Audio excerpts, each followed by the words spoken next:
Mike is here just out on a phone call. Scott, Steve, and Michelle, along with both Mark and Travis. Summary discussion for February. This is the March 15th, 2023 meeting. Any questions? I go to the summary.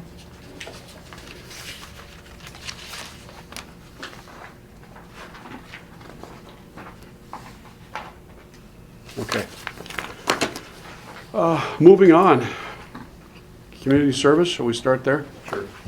I just had like four things. One of them, an update on a very recent update on Gracewind after I just told you that there wasn't any updates on Gracewind. Yeah. They've, so Gracewind, the senior housing co-op project down by Van Roy Drive by South Dr. Keogh's office, they had pulled back with the Gracewind project because they couldn't utilize some of the extra space they had purchased because of a deed restriction. So they're pivoting a little bit, and he's working with another group, and there's a pretty strong interest in just now doing a apartment building there, not a senior living, just an apartment building, and with heated parking, and so it'd be fairly nice. And you know, based on the housing TIF that the city council agreed to there, that's still within the scope of what was, you know, what you guys had approved. And so whether or not he wants to continue with the TIF or not is yet to be determined, because that would come with income restrictions because it's a traditional housing TIF. So more to come on that. And the Did they say why they wanted to just be an apartment rather than a retirement complex? He can't quite fit the complex they wanted to do on the footprint because of the, so he had bought, because yeah, you weren't a part of this so much, Scott, because this was sort of tail end of last year. So the Gracewind, the guy that owns it, Nate Anderson, is south of Dr. Keogh's chiropractic clinic, and Keogh had property between there, and Mr. Anderson wanted to do the Gracewood Senior Housing Co-op, 36 units, heated underground parking, and he purchased all of the property around Dr. Keogh's office, not from Keogh, but from the person that bought it from Keogh. Shortly after this other guy bought it, the Gracewood guy bought it.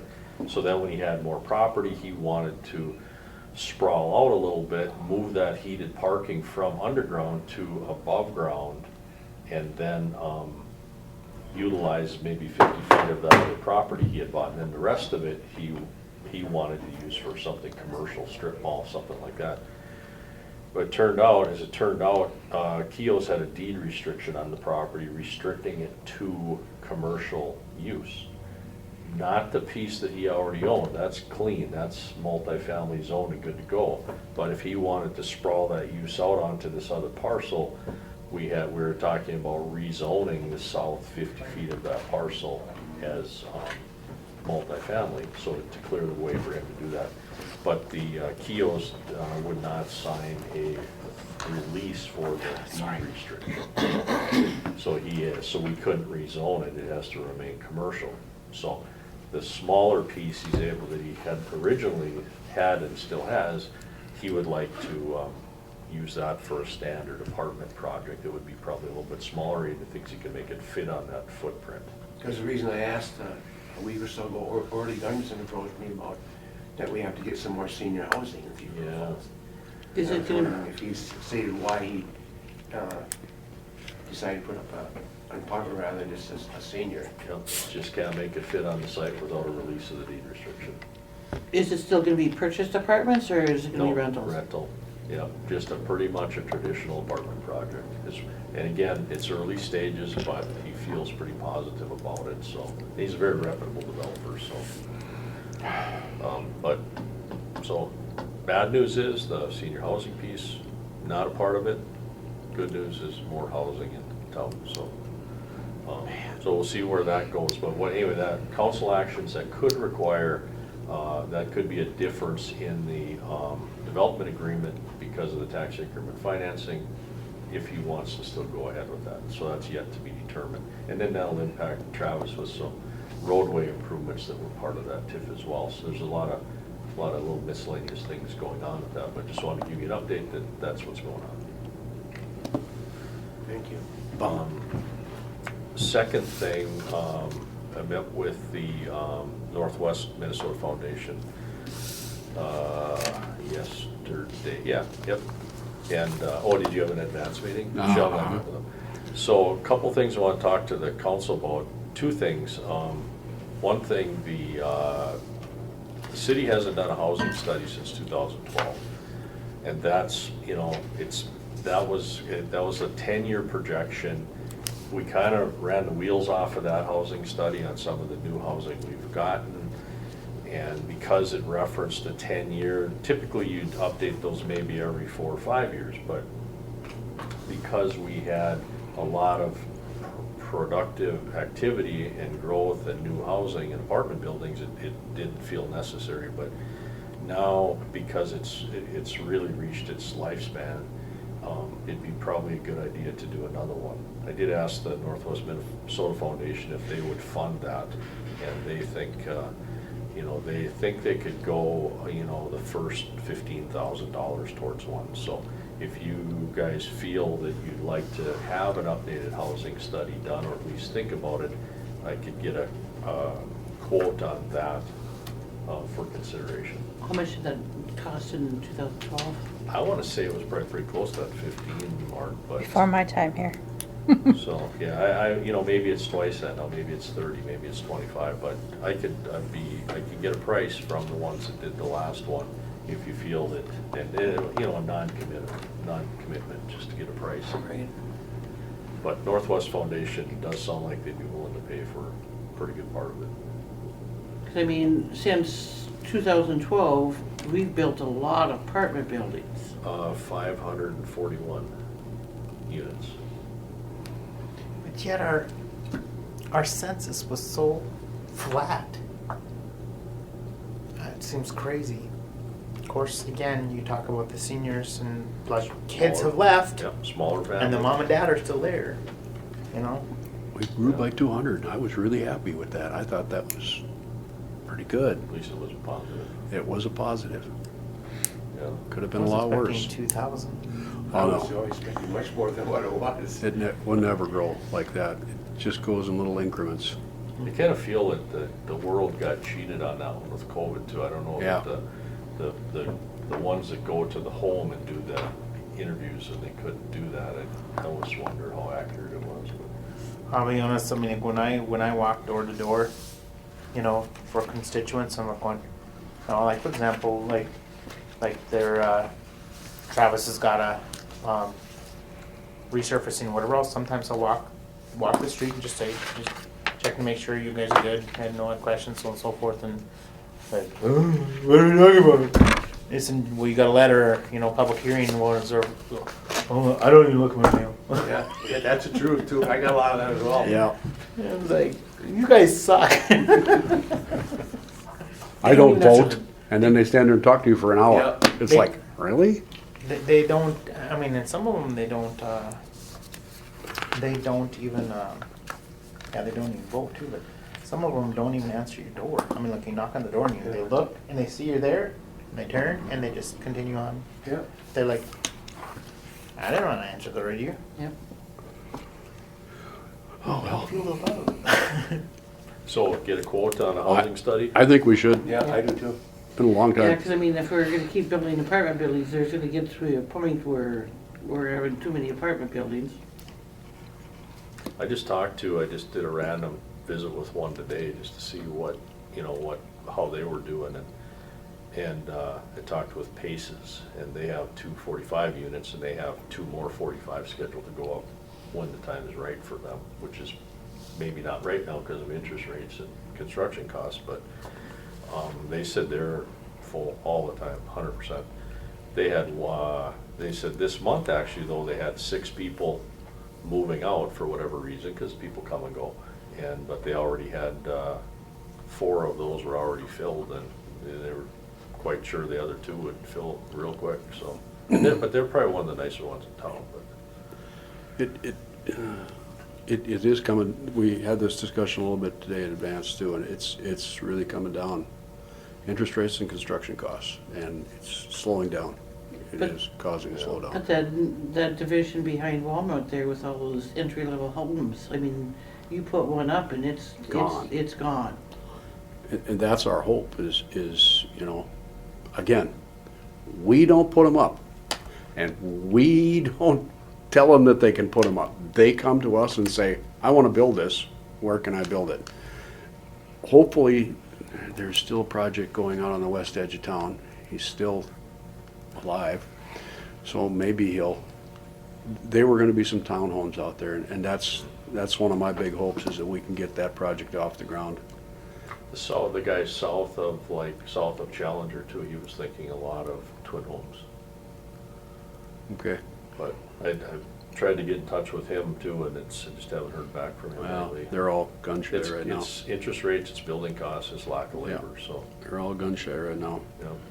So, there's, so the Gracewood apartment, if that might happen this year, and the Angle one is also a possibility, but he's pivoting too and going to probably a lesser of a, more of a traditional lower cost project.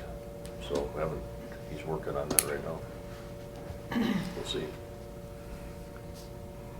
Okay. Two other things I had, one of them was which was with Northwest Minnesota Foundation again. They're interested in starting and they're a nonprofit out of Bemidji, and this is part of their territory, and they do grants, and we've done some grant work with them before, the city has. And they want to start a public land trust. And public land trust is basically it's a nonprofit that would start it. They would acquire property, and then they would build homes, and they would sell the homes, and they would retain the land, and then the home buyer leases the land from them basically. And it's a model that people can get into a home for a little less money because the foundation would carry the land cost. So it's an interesting concept. MMCDC looked at it a couple years ago. Julia Nelmark from there, she said it just didn't seem like we couldn't make it work. But the Northwest Foundation is working with the Grand Forks Land Trust person and Emily Contreras, and she's working on the Northwest Minnesota Housing Survey for them, for the NWRDC. So that's how they built that relationship, and she runs one in Grand Forks and feels it's pretty successful. So anyway, they're interested in doing this community land trust, and one of the things that I think they would be wanting to do is acquire some lots, some infill lots, and probably if the city has any way of helping with that to help get 4 houses built. Well, and I kicked in 4, whatever the number is, but some houses built. And kind of one thought that I had was something for the council to consider, if you wanted to sell the land trust, those 2 lots on Sherwood Avenue, and possibly donate the 2 lots on Parkview by the former lime sludge ponds, that might be a way to get rid of 4 properties, get them on a tax roll, and get 4 new homes built. So something just to kind of chew on a little bit as they try to Just develop their because we've program. been so unsuccessful in Yeah. keeping a purchaser on those Sherwood lots. Right, it's hard to understand why. I mean, they're nice lots. The question we had advanced today about this very thing, how does the bank feel about this? Mortgaging a house and they don't own the land? Yeah. Probably not. It's a little less traditional. And then what happens too, the land trust, whenever it sells, they get a percentage, they get 25% of the increased value from a sale. So really, nobody who could afford to do it on their own would ever go this route. So it's a way to help people who can't afford to get into a home. Would they pay rent then for the land, or? I think they would lease the land, but I don't know that they have to really pay any money for it. They just don't hold title to the land. I asked about things like taxes, special assessments, sidewalks, snow removal bills, grass mowing bills, things that you would tie to the property. How does that work? And they didn't know the answers yet, so they're gonna dig into that.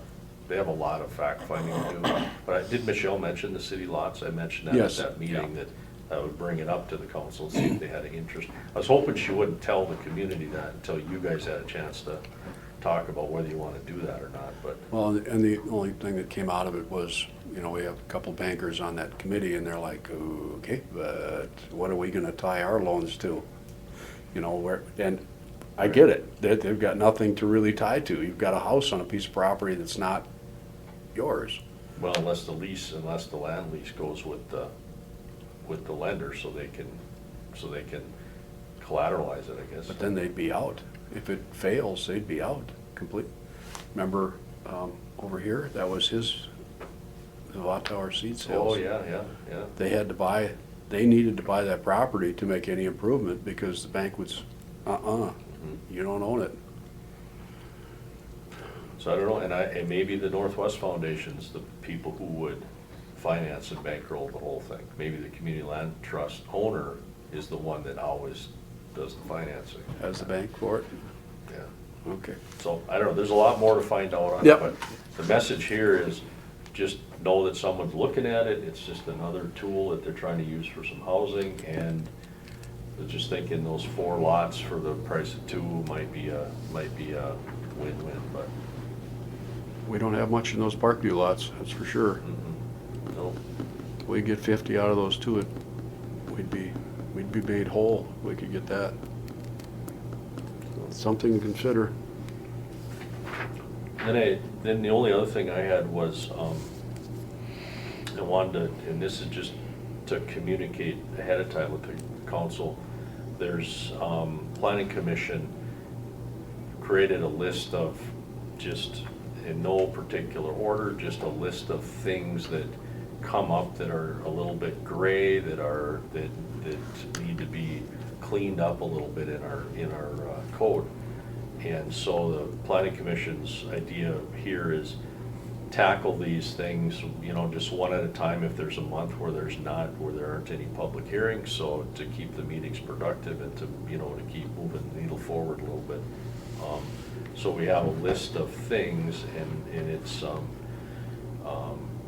flagpoles and landscaping setbacks. That's something we don't really have defined, and I've got those calls before. Can I put up a flagpole in my yard? Well, you don't want to discourage that, but yet we don't have any way to address it. So that's probably one of the not as bigger ones. Another one is portable garages, like these enclosures you get at Menards for $500. Well, so we've been dealing with those as not treating them as a structure, not permitting them, but allowing them as long as they meet the setbacks of an accessory structure. So that's one that needs to kind of be talked through a little bit. Sign setbacks in general business districts along frontage roads, there's a little bit of conflicting verbiage in our code that we need to probably flesh out and correct. Buffers, which you guys, the council, just approved that.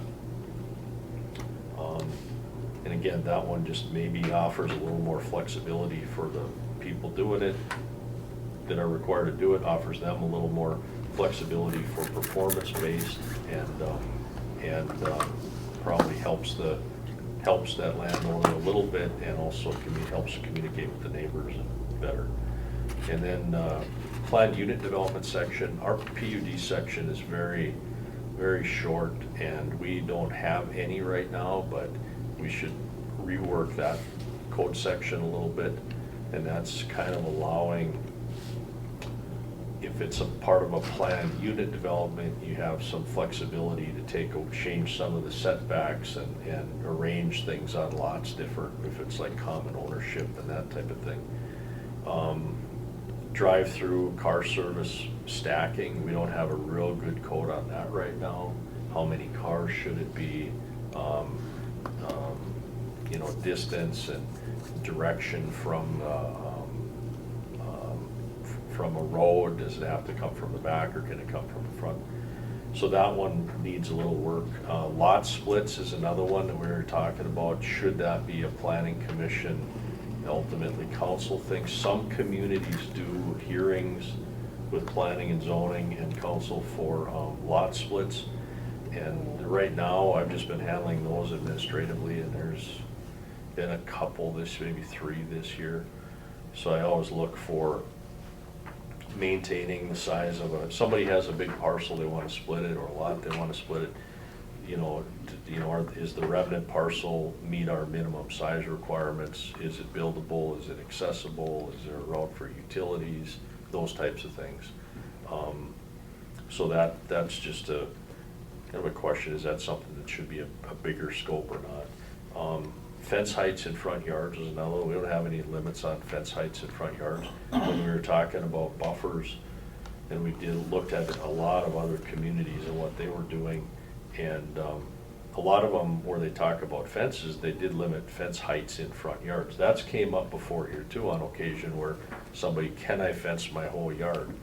Yeah, we don't have anything that says you can't, you just have to be on your own property. And if it's used to be 6 feet, now the state changed it to 7. If it's 7 feet or more, then it or over 7 feet, it requires a building permit. Under 7, it doesn't. And I think about that, I know there's one on 8th Street that's not real attractive, 8th and Reserve, where there's a tall fence in a front yard, and should they be allowed to be that high in a front yard? I don't know. So that's one of them that's came up before.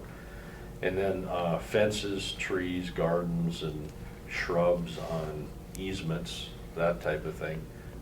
That we talked about last night with planning and zoning. That was the one they listed number 2 behind buffers as something to talk about. And so that one, we're just starting the process, but we're gonna see what other communities are doing, to be a little consistent. But I think we're pretty close on that one without that. Actually, I mean, we say right now pretty clearly in our land subdivision part of our code that you can't have obstructions on easements, and they have to be open from one end of the block to the other end of the block, because that's really the only place to get it. And it specifically says for utility service vehicle. So that one has came up a lot over the last several years, and it got a little publicity with that State Avenue vacation thing going to an easement.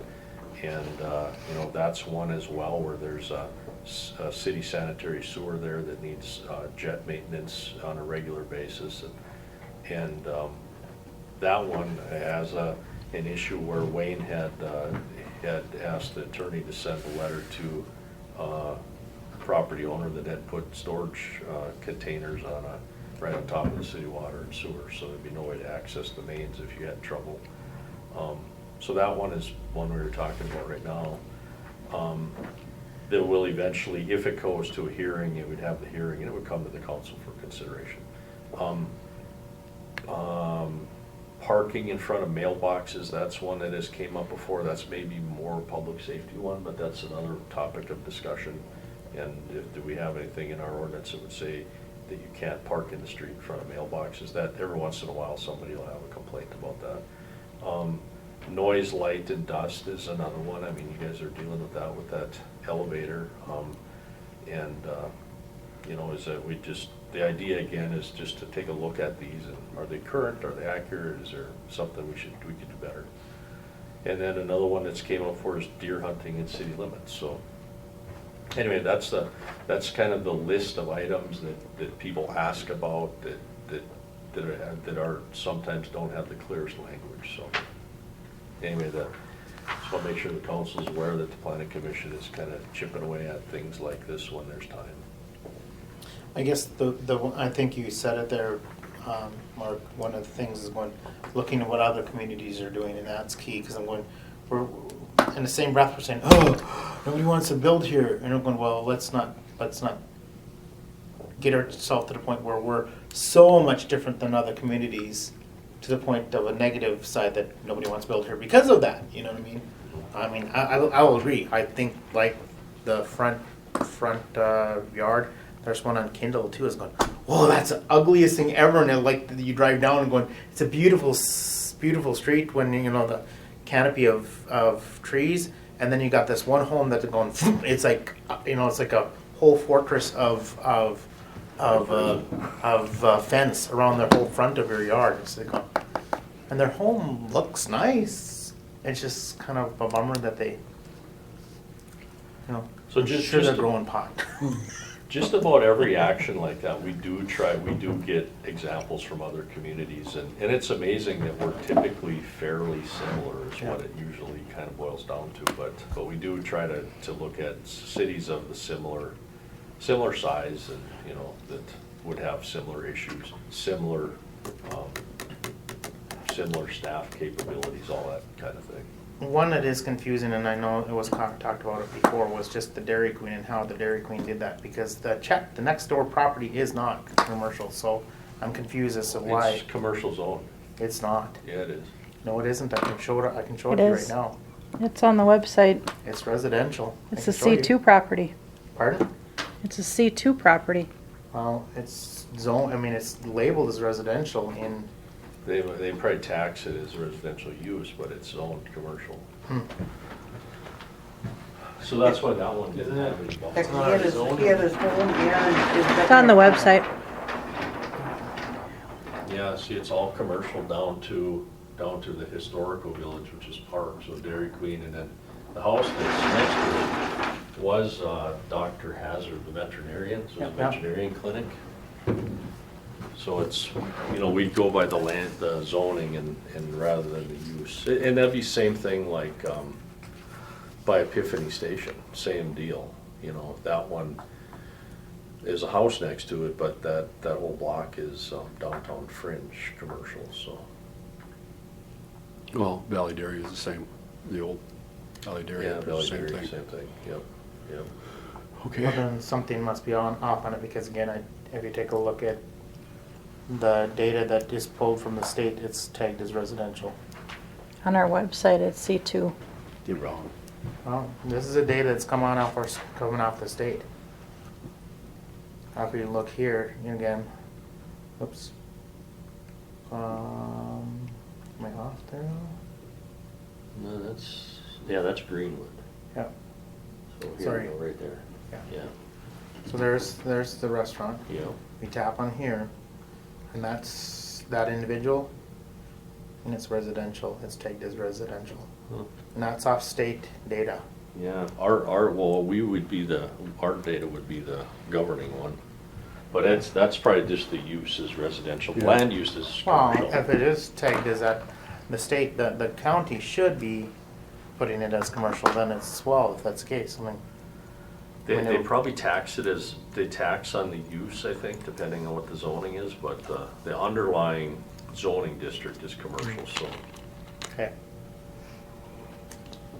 that's all I have. If you have anything else for me, but. No, I think we're good. Just to comment on the fence thing, because you're right, last year it seemed like it was a fad with these 7-foot high fences. The only thing that I would bring up to everyone that considers this stuff is, what are you, so say there's many reasons why you would have a restriction on the height, and I'm sure law enforcement is one of the big ones that would want to be involved, what goes behind those. But the other thing is, we should be addressing grandfather rules, right? If this is something that does institute, you've always got these exceptions to the rule. Just Yeah. because someone put one up this year, is that really something that should stay for the next 200 years? Or a rule is a rule? And you give them so many years maybe to comply. Say they get 5 years of compliance to work it in, but it becomes kind of a lot of pointing fingers and running through the community, and why is this and why is that? That's the comment that I have on it. Yeah. What's the average life of a fence? And you could say, Well, right, as soon as it's touched, that's- yeah, it needs to That's what I Comply mean, and with what's the the new cost of the 7-foot high fence across 50 foot? You know, it's not that much, so to, But I think legally you have, legally you have to, they're grandfathered if they've already done it under a previous rule. So it has to be moving forward at that point. but they're grandfathered forever, or for the life of the sale?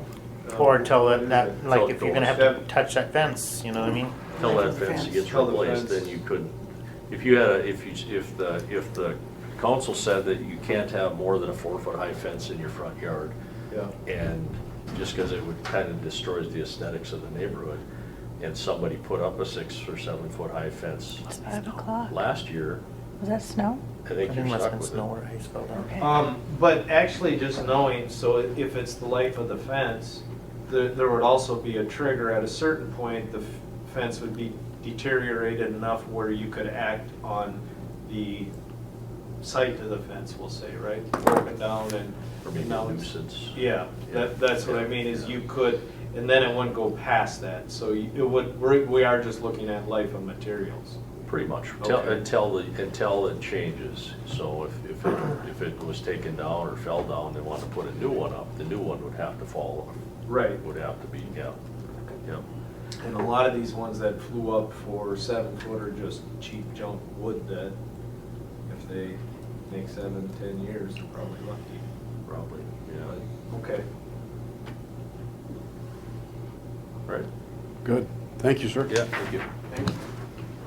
Moving on. Public Works,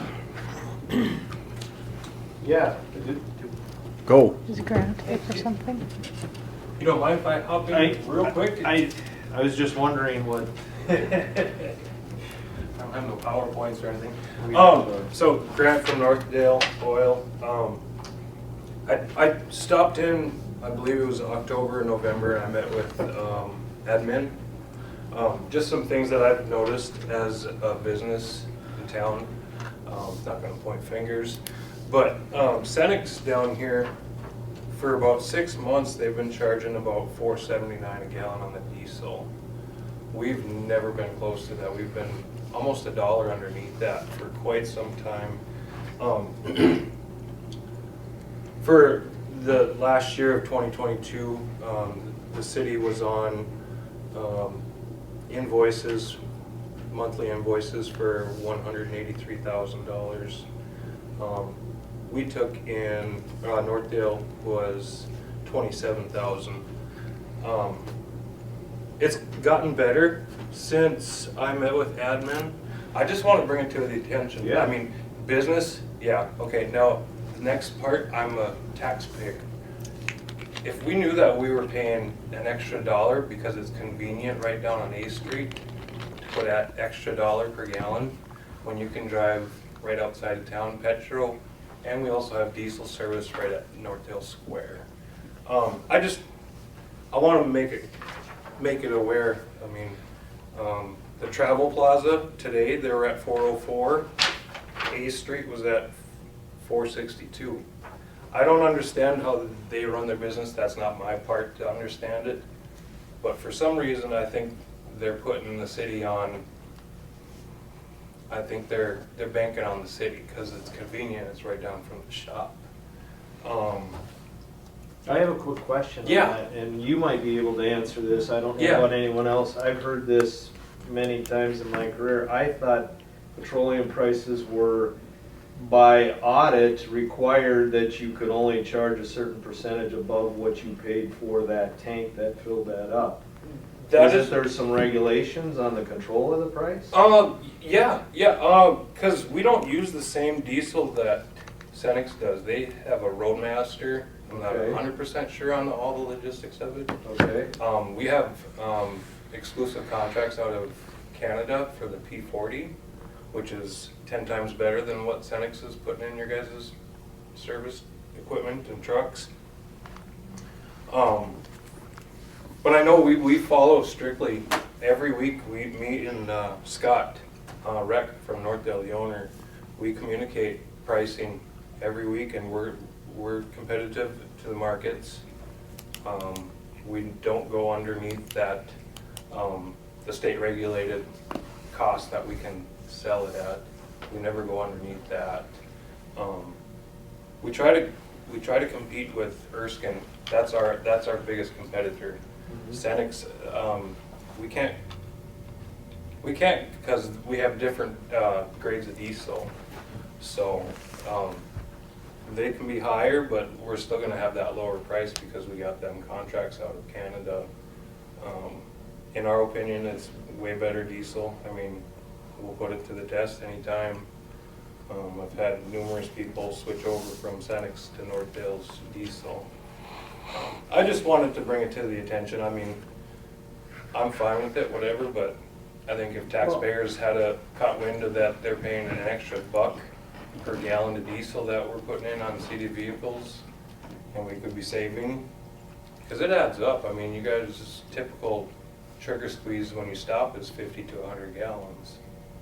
So that's where I'm glad you brought it to Yeah. my And attention, and I I want to could be learn missing more. Does something, anyone too. else have any knowledge on? Well, Like we price talked with control? all the guys and gave them, you know, they have all the cards. Yeah, and I'm kind of more asking on price control. I mean, when I went to college, I remember the same thing in Bemidji is they brought up all the gas stations because they said, what's going on here? You could be in trouble for price gouging.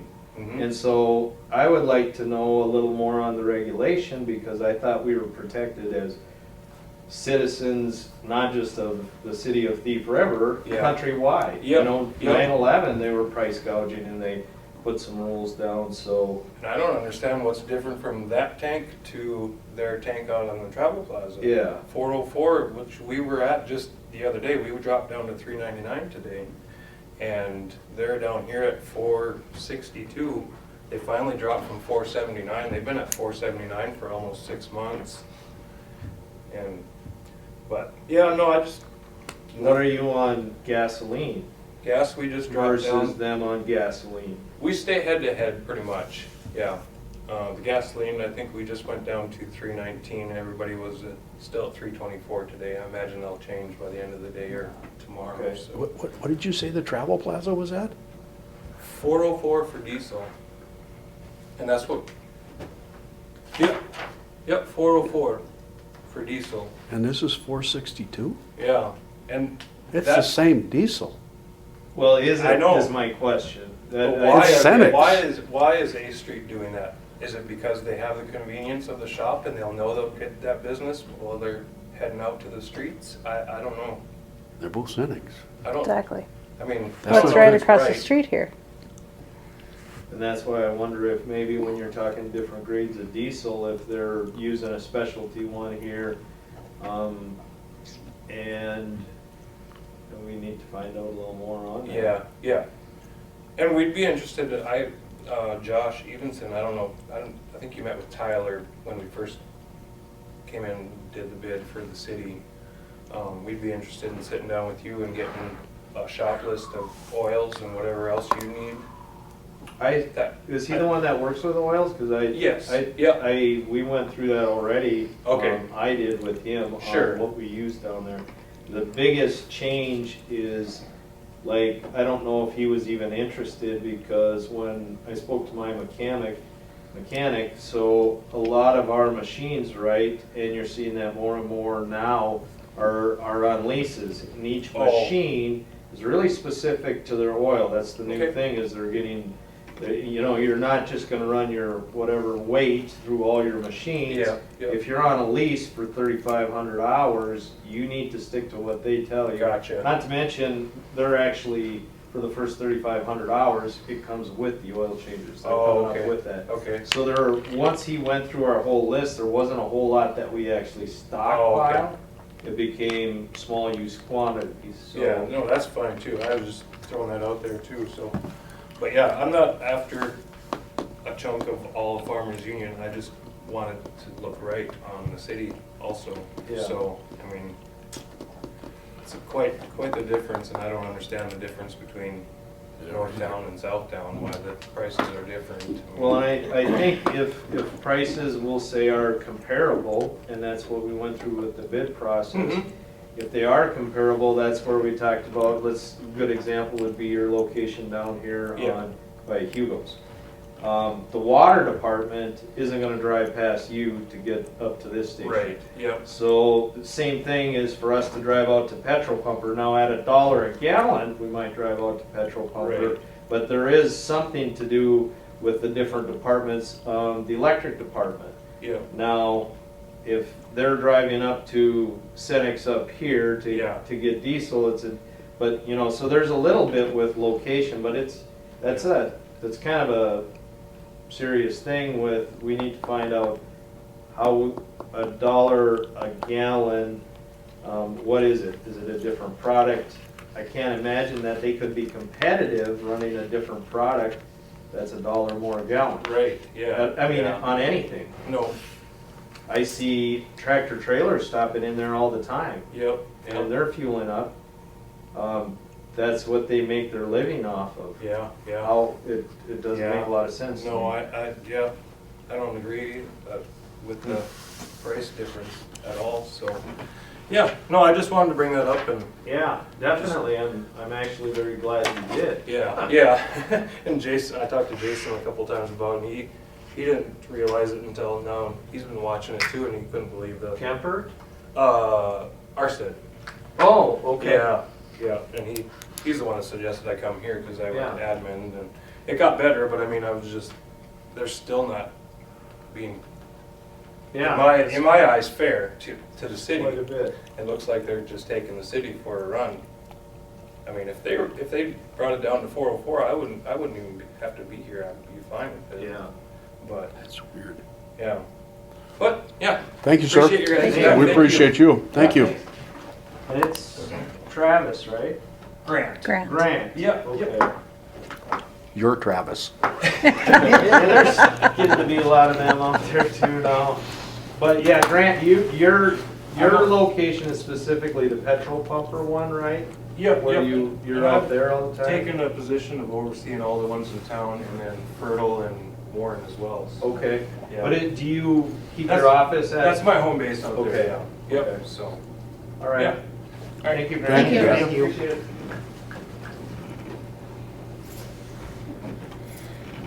Does anyone have any other knowledge on that? I'm just gonna be looking at prices more. I don't Well, like, well, I don't I- like the sound of that at all. The- If the Travel Plaza's at 404, they're using exactly the same diesel they're using here. But does any of it make sense? No, it makes zero It sense to doesn't me. make any sense. So here's my only thought, and again, I mean, my dad used to be city clerk for Strathcona. Mhm. And we were very, very involved with getting the Paradise building out in Strathcona there. And I know they talked a lot about the way Cenex would do their, okay, it costs this much to put the gas into the tank. Mhm. Sorry, that's how much I'm gonna have to charge for that. Right. Okay, next It time. stays there until they get filled Yeah, up and then it again. gets filled up again. And maybe they're that slow to ship, so they aren't as fluctuating. You know what I mean? I'm only guessing. And when we go through our fuel contract pricing, when that came in, that is it based on a percentage of what they're getting charged? Most of them do, what was it, like 10 cents? Oh, it's been a while Or since it's we a did straight that. discount of what their It's a average? discount. Okay, so Yeah. that's based on a discount of their average. And they price. both came in relatively the same. We approved both. Okay, and we do have a contact for Cenex, correct, off of that? Scott Bergland. Okay, so I should just sit down Yeah, with the Scott and hospital. say, Hmm? You out of the hospital? Oh, I have no idea. I didn't know he was in the hospital. Oh, yeah, he's home in the hospital. oh, He is home now, though. Oh, okay. yeah. I'll have to ask Mark because I know we test a lot of just regular gasoline. I'll have to ask him if we test diesel too, because we do have a couple That diesel would be ATVs. fantastic, yeah, because it doesn't make any sense Yep. at all. If it's something that's regulated, that's. magic gas over there. That's what's starting to worry me. It's magic something. Yeah. Okay. Moving on. Approve the Bike Thief River Falls is hereby recognized as an advisory group committee to the Thief River Falls.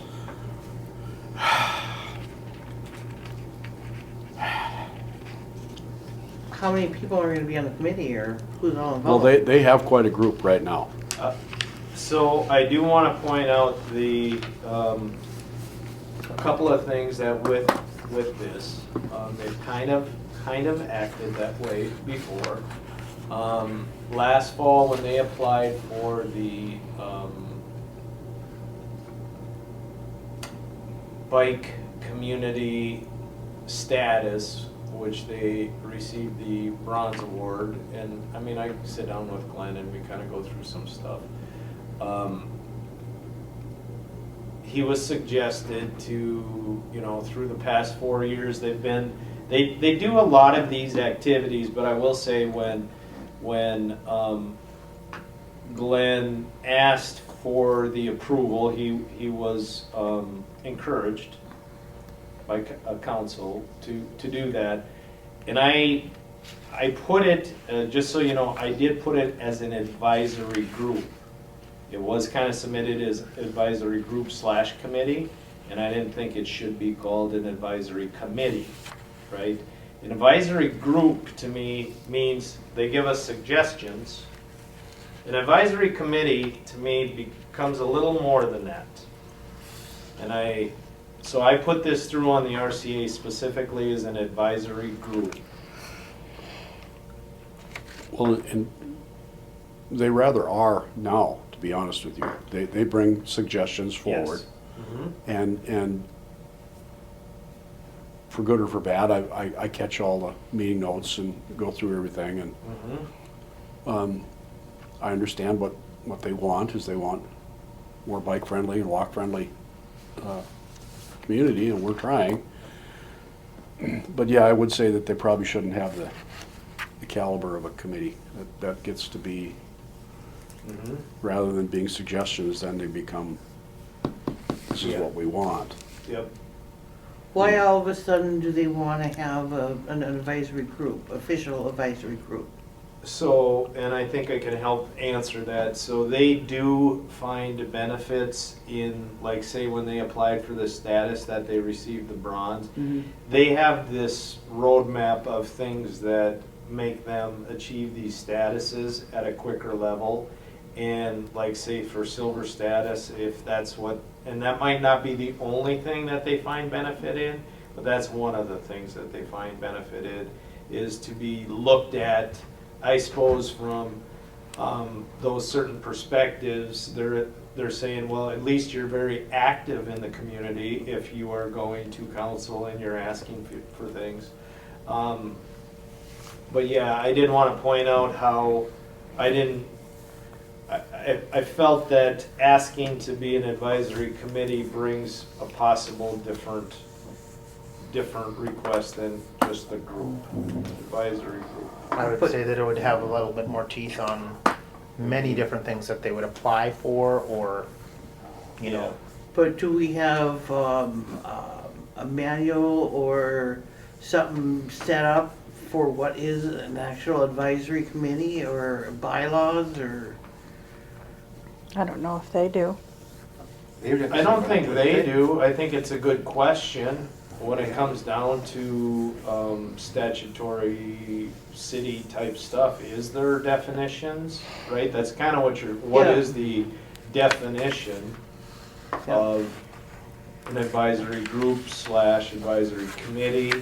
When's the last time that we've made a new group, or an advisory group, or subcommittee, or I committee? guess this wouldn't necessarily be one that we would create, but we would just recognize. Yep. And I think, Correct, to yes. your point, Correct.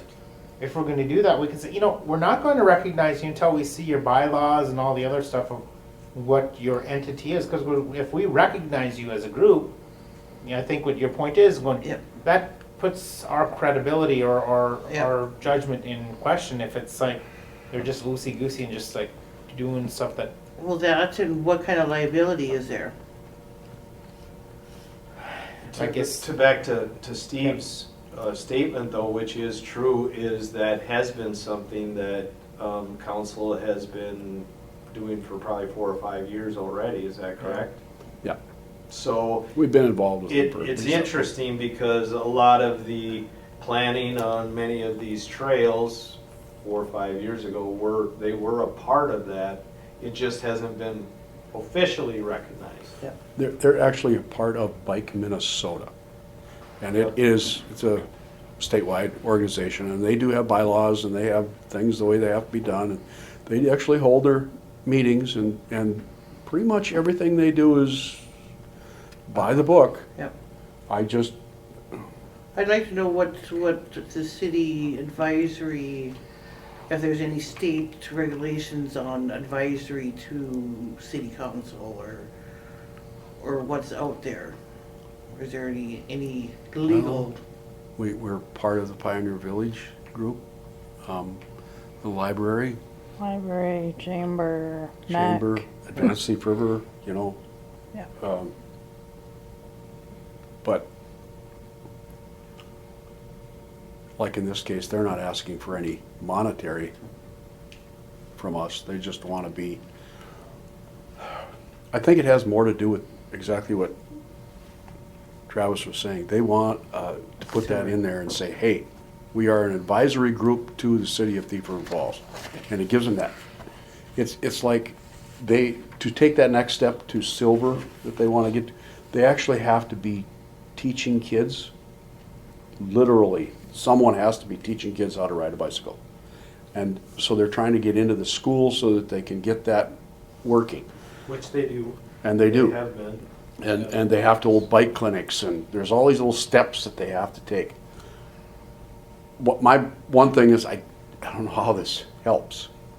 The overall community, it's important to have the input, but what I still don't get is, how does Bike Minnesota help us to foster more trails and that kind of thing? That's the point I don't get. But are they 503C, or can they file for 503C so they can actually do more grant writing than we can? I don't know. I don't know if they've ever done any grant. What is 3C? 503C, that'd be like 503C. 503C would be like nonprofit. It's a nonprofit. That's just nonprofit. Yeah. Yep. And I mean, Yeah, I could I would write, say I they're could literally, nonprofit. I could write a check to them for $40,000 if I had $40,000. I could write a check for $40,000 and I literally could get a receipt for that. I mean, And write it off. we can't do that for as a city, but they could. A good Yep. example would be DigiKey Cares. I mean, you can write a check to DigiKey Cares, and I think you can write that off tax-wise, because it's like you're donating, and we turn around, we split checks out to like United Way and Pennington Humane Society, the Meals on Wheels, all the other things. You know what I mean? It's donated to key causes. You know what I mean? I don't think they are a 501c3.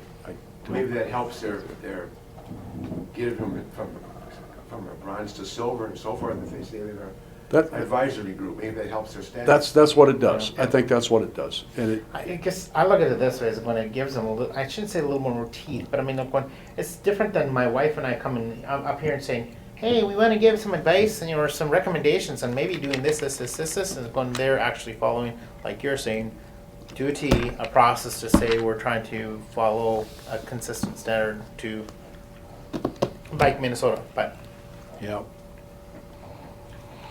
So I'm just gonna kind of read how I stated it too, maybe to answer those questions again, is to recognize Bike TRF as an advisory group, a recognized advisory group to the Thief River Falls City Council Public Works Committee, because that's how we can structure it, where they report to Public Works Committee, Public Works Director, and Chief of Police. The purpose of the advisory group is to provide recommendations on policies, engineering projects, funding and grant opportunities, and educational programs to help Thief River more walk, bike, enroll for anything community. Now, So I would will it say be that recommendations, or would they be a fact-finding group? would they what? You know, like our work groups are a fact-finding group to go to the committee to make the recommendation to go to council. Are you allowing the What- advisory group to make the recommendation? can you define fact-finding group? Well, that's is what we that? always end up calling our work groups, they're fact-finding. Okay, like our long-range planning is that there's three of us, all we are is looking for recommendations that would take to Public Works, to forward to council. I would be, by the definition of what we're talking about, I would be more concerned by the way you just stated it, that advisory is above fact-finding. I wouldn't want them doing anything but telling the city, we should consider this as our, so what would you call that, you know? That's why I say, I mean, I wouldn't want them driving the ship by any means. Right. So And if it states that however they have we to come classify here, I mean, the recommendation ultimately has to come from this committee to go to council. that. And that's why I put that in there. If we reword it to add another sentence that says needs to report to Public Works Committee, then I would like, because yes, I don't want that going direct really to council. I think Right. they should have to come direct to a committee first. So, and we can reword that. One of my, you know, originally I've been involved with them since I've been here, and one of the things that, you know, I've always put a little bit of brakes on is because they say that they, you know, the big thing right now is these multi-use trails, which is for everybody, but they are bike TRF. Most everything that comes up is pretty pushing the bike thing hard, and I've said, you know, I think that recommendations are gonna be better if you have a more balanced board. I said, where are the walkers on this? And get together as a group, including the walkers, because I'll be honest with you, most of the phone calls, they fight. The walkers tell me they don't want the bikers at 30 miles an hour, and the bikers think that, you know, there should be some stuff for the walkers. They need to get, we're building 10-foot trails for a reason, so we can harness everybody, but, you know, again, with the bikes, you have these, you almost have this strange thing that's happening right now too. There's the e-bikes. You know, what do you do there? What do you The do? speed What's an limits. e-bike? Do we need to put speed Electronic limits? It's, Electricity, they're driven by Oh, battery. then you just, Yeah, you could pedal or use the electric gun. Like I said, Oh. I saw that one guy that day. I swear he was doing 40 miles an hour on A Street Trail. yeah, and you've got the, Wow. so you got scooters too that are electric now. You got roller boards. They look like a skateboard. There's a guy with a roller board in town here that I think can go 28, 30 miles an hour on the thing. I've seen him in the winter time, you know, big wide tire on a skateboard.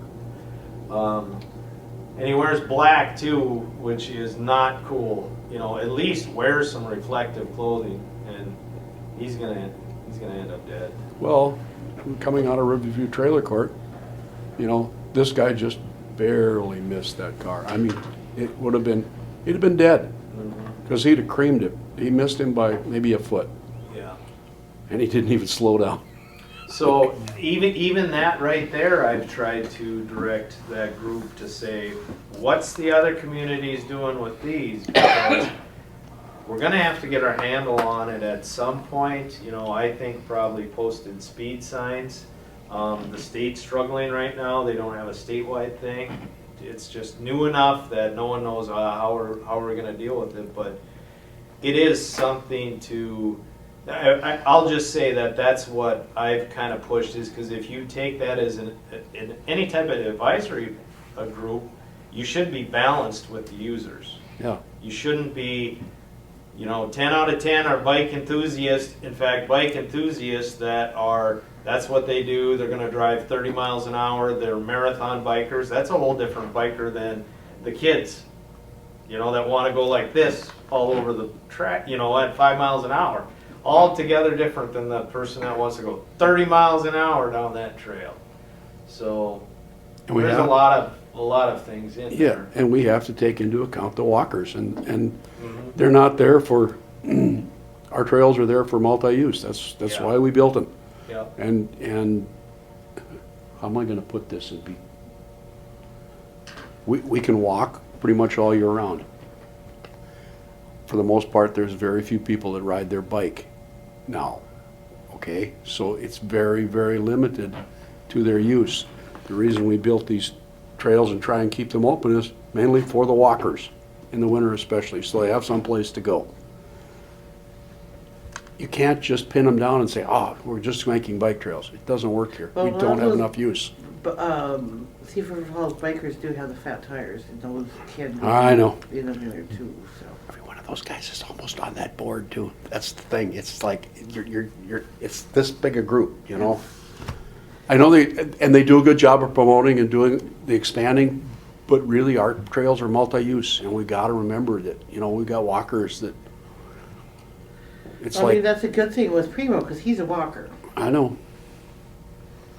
Well, they got mad when we left the one trail for cross-country skiing, and it's like, well, hard. Somebody cleared it though. Somebody cleared it. I know. Cause I got a thank you letter. Just lately, we did when it was gonna get, Yeah, I did it Get about 2 low. weeks ago, they Yeah. went through with No, Well, I got a thank you letter, Rowan. I was going. I just said, It's yeah, it hard. might not always be done.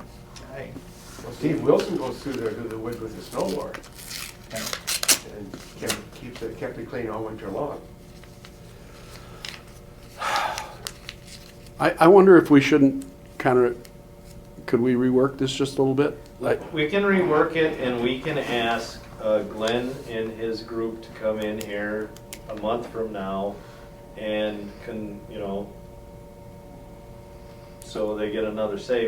I can tell them that I really think we should take city council out of here and should be to Public Works. I mean, if you guys want this committee here, word it of reporting directly. But what's interesting is what Angie said, again, this kind of goes back to definitions. I don't know what the definitions are, but to me, I'd want to take suggestions then, whatever word we're gonna use, but to me, they aren't driving the ship. They kind of tell us their feelings. But if you really put together a group or committee, it needs to probably be multi-balanced. And maybe even where you would be appointed, right? So you like TRF could take 2 to that group. Walking group could there's not a group, but you could have 2 walkers on there. Then you could have a few, multi people. I don't know. To me, you really need to be balanced. If you're going to put together a whole recommendation towards city council, it should be balanced on these trails. Yep. it has to be. Because, again, I go back to, there are not as many bikers as there are walkers. Just because we have the weather that you're better off walking. And you can't just go to one side and say, well, this trail is going to be a bike trail, because it just doesn't work here. It's just, we can't expend that kind of money on one little group. I mean, the Sharrows are a great idea. I mean, hey, pay attention, there could be a bike here, going down this same road, so pay attention. That's a good idea. But so is the sidewalks. And I mean, that's for the walkers, and, There was a bike today going literally down the middle of Main Street from Main Avenue. The guy with the skateboard with a Like- Mao tire on it too goes right down the middle of the street. You've seen him too, haven't you? He's crazy. well, I went on a bike ride with the Pike, Minnesota one day, and they were actually challenging cars. And I'm like, you people are crazy. You're gonna lose every time. You're gonna lose. You're gonna get, and she almost did. The poor gal in the Suburban came this way, and she was turning, and we have the right of way because we're going straight. And I'm like, that's a car. You don't need it. You're gonna play chicken with a car. Is there something that would put this together to where they achieve their goal? Because it is mostly for some sort of status Yep, stuff. I get it. Where they could get what they're looking for and be recognized, where they still could come in as just their group, but word it to where this is just some suggestions. Well, you could even put advice, in my opinion. As long as they're coming to this committee, not going to council, and I don't think So they, it goes that to advise the Public Works Committee on recommendations for then the line of things. yeah. Does I that think, work? You can take off Thief Falls City Council, Yeah. just have it. just coming to us, or to Public you Works personally, Committee and- yeah. And there are times that they have approached the entire city council. I guess. They've come and done presentations. Yeah, when they're gonna do something, Yeah. and that's Instead of fine. presentation. Well, and if we have by default actually recognized them and taken some of their recommendations under advisement, I mean, they've already done that, you know? Right. Now, advice or recommendations, is recommendation some sort of too strong a word? Mm-hmm. I like advice better.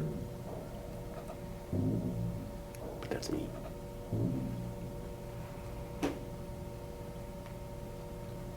Suggestions is less than advice. Advice sounds strong too.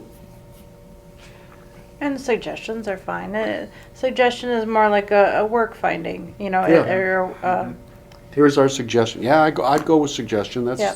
okay. Do we need to run it through legal and have his opinion? You wanna we talk can to ask Del Rey. Del Rey and see what Del Rey It'll says be a too? paragraph as well. Yeah, I can do that. Great.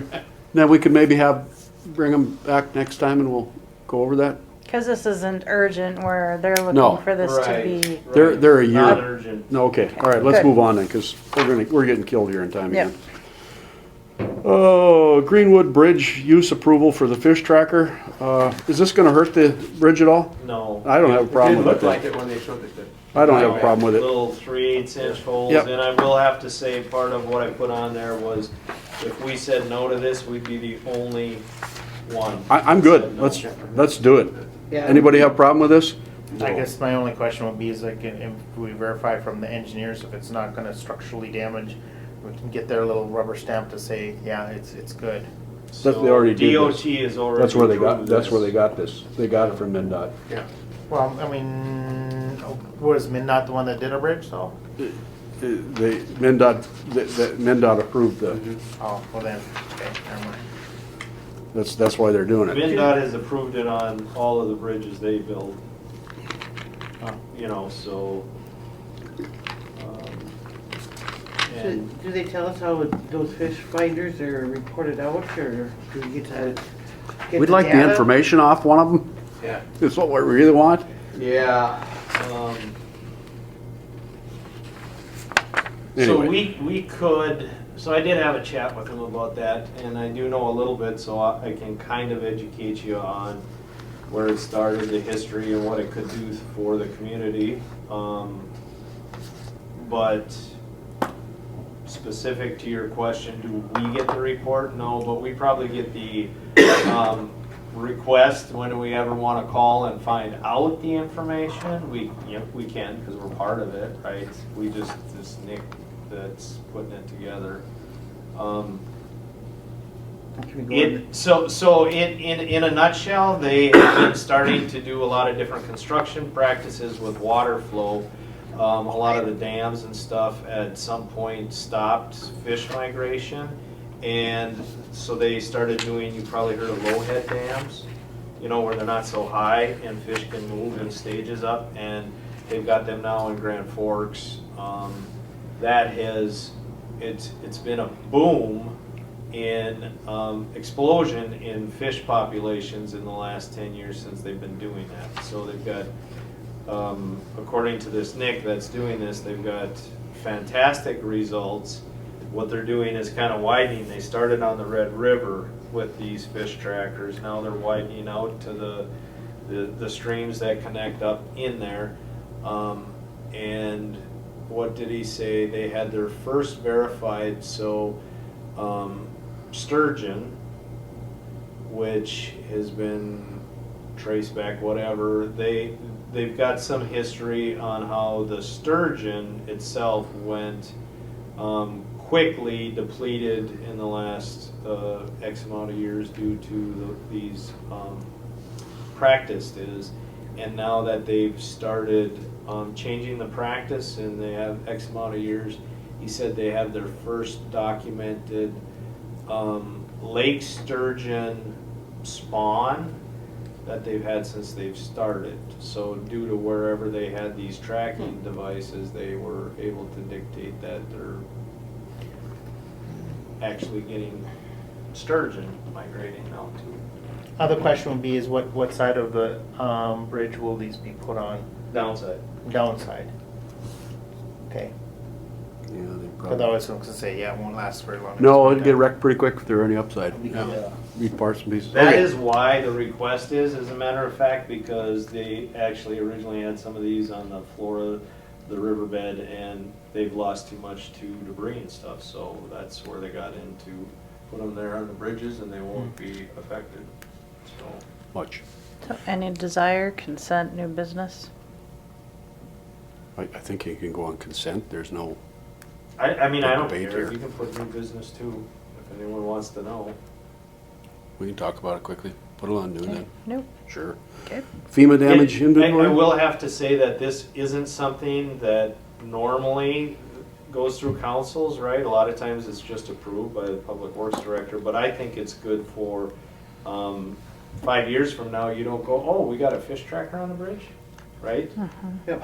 So it's more a chance to be transparent and let everyone understand if you see it out there. Hey, it's already in meetings. Does it need to even be approved? Could you just, like you say, It probably could be just approved by Just- Public Works. it just could be just an informational item that we could say, We're putting these on the Yeah, bridge. putting- you yeah. know, Hey, there's a meeting going on tonight. The DNR is meeting with the local sportsman's club tonight. Oh, one of the guys off this is gonna be there, by the way. Yeah. They want to put a fish ladder on the dam. That's one of their thoughts. really? Really? Yes. I have another meeting, otherwise I'd be going tonight. Wow. You know anybody from utilities that could run over there and sit there and hear if they really are serious about that? I don't know if Anthony could or not, but. Would that be a good thing for fishing up Yeah, there? the two of the three are here. Well, Mayor. I don't know, but I think we need to know if they're serious about that. Fish what? Fish ladder, Oh, okay. we don't really have room on our dam right now for something like that. That little walk, What's a fish ladder? it allows the fish to Fits come in from get below the up and dam, over the up and dam. over the dam. Oh, Flip upstream. They don't have fish escalators though. oh, they have Have to to walk swim. up them? Yeah. But, I mean, it's just something we should probably be aware of if it's a thought process with them. I didn't say it's a bad thing, I'm just saying, you know, if they're, So how do we planning it. do an informational item then? Cause that's So- kinda what I, you know, You have it as an RCA here, but you don't want an RCA and you just want to list it under an informational item? I don't know. I just wanna make sure everyone knows. well, then leave it as an RCA and then everyone will know. Okay. Let's just leave it there and we'll put it on new business and that way we can talk about it. And everybody can know. It's a good thing. Okay. Let's do it. Okay. Okay? Yep. All right, FEMA damage. Yeah, so the good news is we're starting to get some checks in and. Money. Just kinda wanted to give everyone an update. We've actually to date received 3 checks now. I don't like to, at this point, really talk about them and see it in the paper from April or what have you, right? Because we're some of this stuff is mitigation, construction hasn't happened yet and some of that, but to my knowledge, we have received about $140-some thousand, right? Okay. Of completed projects, and then we have a bunch of non-completed projects. Okay. How about the dam, the walkway? Is that progressed any further? That, Pumping?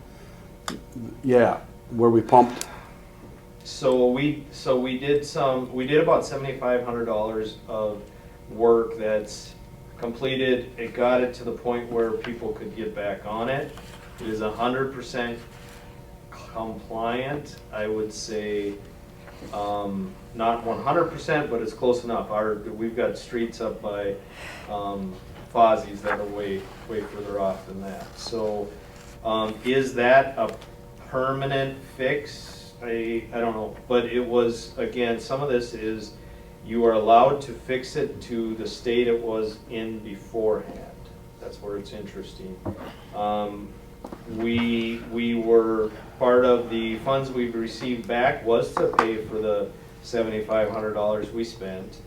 We have asked for mitigation to consider possible additions to the banks to see if we can give them further protection. Okay. Because do you know how it's undercut there? I mean, you understand what's happened? And, Yep, I get it. And there's, I mean, to me, unless you're building a vertical wall, concrete structure, how do you prevent, water from going underneath that? So. Will that happen every year, or just when you have excess water going? Yes, so every year, no, because last year the water came up. So the downside of the dam was that high where it was going underneath the sidewalk and this swirling stuff, and it was prolonged for many weeks. And so some rainwater can still, get underneath there. You could protect your rainwater. If you had a 100-year rain event, you could have some of that wash out too. But, Okay. Sanitation truck update.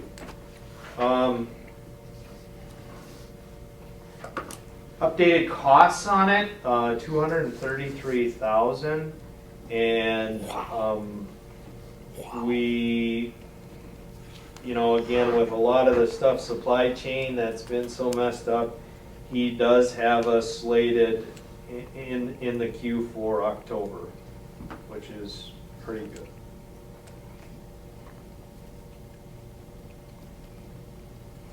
And with the Sorry- budget, sorry, we've had Steve. enough years of capital outlay to get that. So what is it? I think you would probably know, was there 140,000 in there at this point? I do know we were set to purchase in 2024.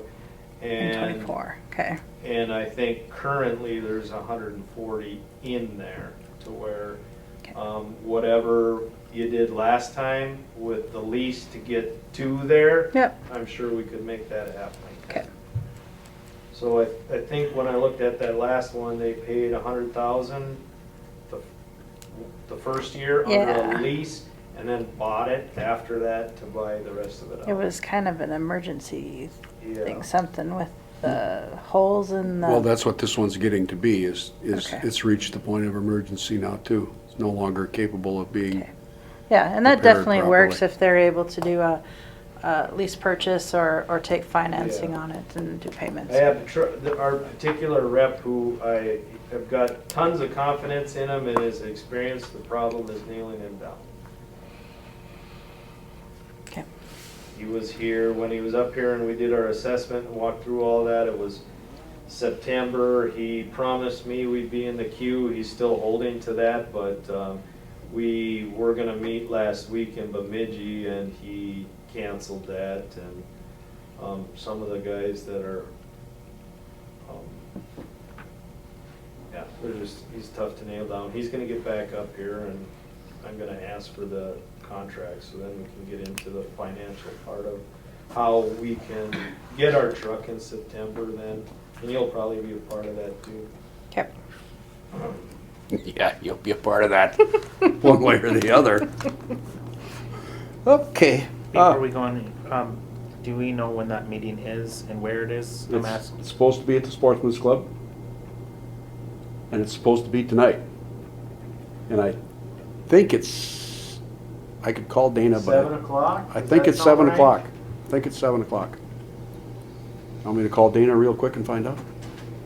Probably, if you need someone. Bear with me for just a second, and I'll see if I can get a hold of him.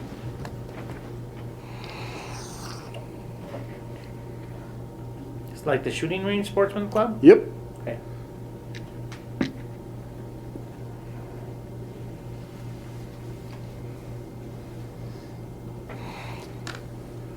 Sorry. No, it's fine. I forgot. I'm sorry. I was going to tell you this 3 days ago. Anthony might be able to go, we'll see. Shoot, he's not going to answer. Yes, Hey, how you doing? good. Say, when is your meeting? 7 o'clock with the DNR. At the Sportsman's Club. Nope, at the Eagles. Oh, okay. We can't get in there, there's, 5 feet of snow. That's kind of what I figured. Perfect. That's even better. Thank you, sir. Appreciate it. Bye. Yep, bye-bye. 7 o'clock, Eagles. Maybe we can finish up. Okay. Now can we move on? Discussion Thank you. approval of, thank you, 2023-2025 Public Works Contractor Contracts. Yep, so we opened bids yesterday at 2 o'clock. I now have them prepared for RCA. Stump grinding, Brian Moyer was the only ones. He's done our work for years. He's very good to work with. The city should be happy to work again with Brian. His previous cost was $3.25 an inch. He's at $4 an inch, which again, I think with the inflation of the last 2 years since he bid it last, he's right in line with increased costs. Does anyone have any comment with stump grinding? No? Okay. It's loud. So we also contract with him to help us with our trees in his boom truck. Again, he does a fantastic job for the city. The second one was our mowing contracts, which our winning bids came from, for our residential parcels, it would be Wade Coda. It's actually a reduction in the contract from $38 down to $32. And Wade has done this contract for the city before, and he's also been a reputable person to work with this type of work. So I think we also got a good contractor there. Mowing per hour, we don't use that a lot, but Wade got that as well for kind of like a Z-type turn. But tractor mowing is a big part of what we hire out between us and water with our ponds. We do quite a bit of business there. That was Les Coda again. He is our previous tractor mower as well. I think his previous contract cost was $80 and it did go to $92. And that also, I think, is very well within check on increased costs for the last couple of years. I know last year he had a conversation about the petroleum prices, but he did honor it through last year. So I think that's mostly what you're seeing with that $12, yes, Mike? I have a question. Yep. To help reduce the cost on that, can we work to get them our city discounted pricing on gas? I don't know. I really don't know if, I would think you could get in some trouble politically, just We- at least from, It would be then on our bill. It yeah. would- Okay. And then you also would, you'd have a business that sells petroleum that says, well, that's, Are they doing it on our Yeah. dime or their, that's the only thing that'll Yeah. scare me. Yeah. I'm just trying to figure out another way we could say, okay, we and, can and, get that a and little then, lower. then the rabbit hole of then, does your towing business Yeah. go, I mean, Yeah, it yeah. just Do it seems for like one, you do could it get for all. all type scenario. Okay, sorry, it was a squirrel. Squirrel, okay. A little better than rabbit hole. So that's the three mowing categories we have, and then the last one is our sidewalk snow removal. $25 to Trent Collins, who does it now, for exactly $25. So basically, I'm asking for support here. To me, this should be a consent agenda. We got 3 great contractors that we worked before. If anything, you know, residential or people parcel cost is going down for them. So I'm I good was with that. happy with how this ended up. We got two more years of good contractors for these items for the city. So he does it downtown too, or is that No, Ashton? that's Ashton. Ashton. So that's a relationship direct to the business owners, because the Okay. business owners are responsible for sidewalks. This is only if you don't do your sidewalk Oh, okay. and we have to give one of those phone calls, and then they come in and they do it, and we just bill you. And the parcel mowing is under the same thing. If your grass gets over the 6 inches and you get flagged. We had a little, we had issues downtown, you know. You know, because you were walking. And we couldn't get them to clean a couple of sidewalks. And so we kind of pushed Ashton's to make a plea with everybody, and he did, and almost every single business downtown went with Ashton's. And it's worked out absolutely amazing. I mean, you get down there at 4 o'clock in the morning and he's working with the city crews, he's brushing, they're cleaning, it's nothing's ever worked this good. Some of the guys complain because they pay a little bit, but you know what? They don't want to get out there and shovel either, so, you know, it's been working fantastic. I'm just surprised, Trent didn't want to do the mowing, or was he not? Because he'd been doing our residential mowing, hasn't he? If he has, it's been a while. Okay, Because maybe before it has. the last contract of 2 years, it was Wade. It was Wade. Got it Okay. again. No, that's And fine. The nice thing about, and the committee has heard this here, the nice thing about Wade is that we had our mower from 2 years ago that asked to be released last year, which we released, and his reasoning was because he doesn't feel safe. Because they show up, they get a letter 7 days they have for compliance, and then the mower shows up. That's the way it is according to our code. There are people that have come out and they've been very upset, and they yell at Wade. You know, he's pretty good at handling that, and if it gets beyond the point where he's comfortable, he calls law enforcement directly. It doesn't involve us. It's worked pretty good. So I would say you need a certain level with the public there, and I think he's got that perfect for doing that type of mowing. He's had a sentence to serve basically, and Yeah. so he gets it. Yep. Okay. So This is really depressing to me. I'm sorry. Spring Day cleanup is May 6th from 8 till noon. We're gonna be out of gone. snow yet? I'm gone that day. Okay, Rachel. I'm gone that whole, I know. You know, she never came one time. Oh, she did. She did. That one time when I was there, she came in did. and looked pretty. Yeah. Did she work?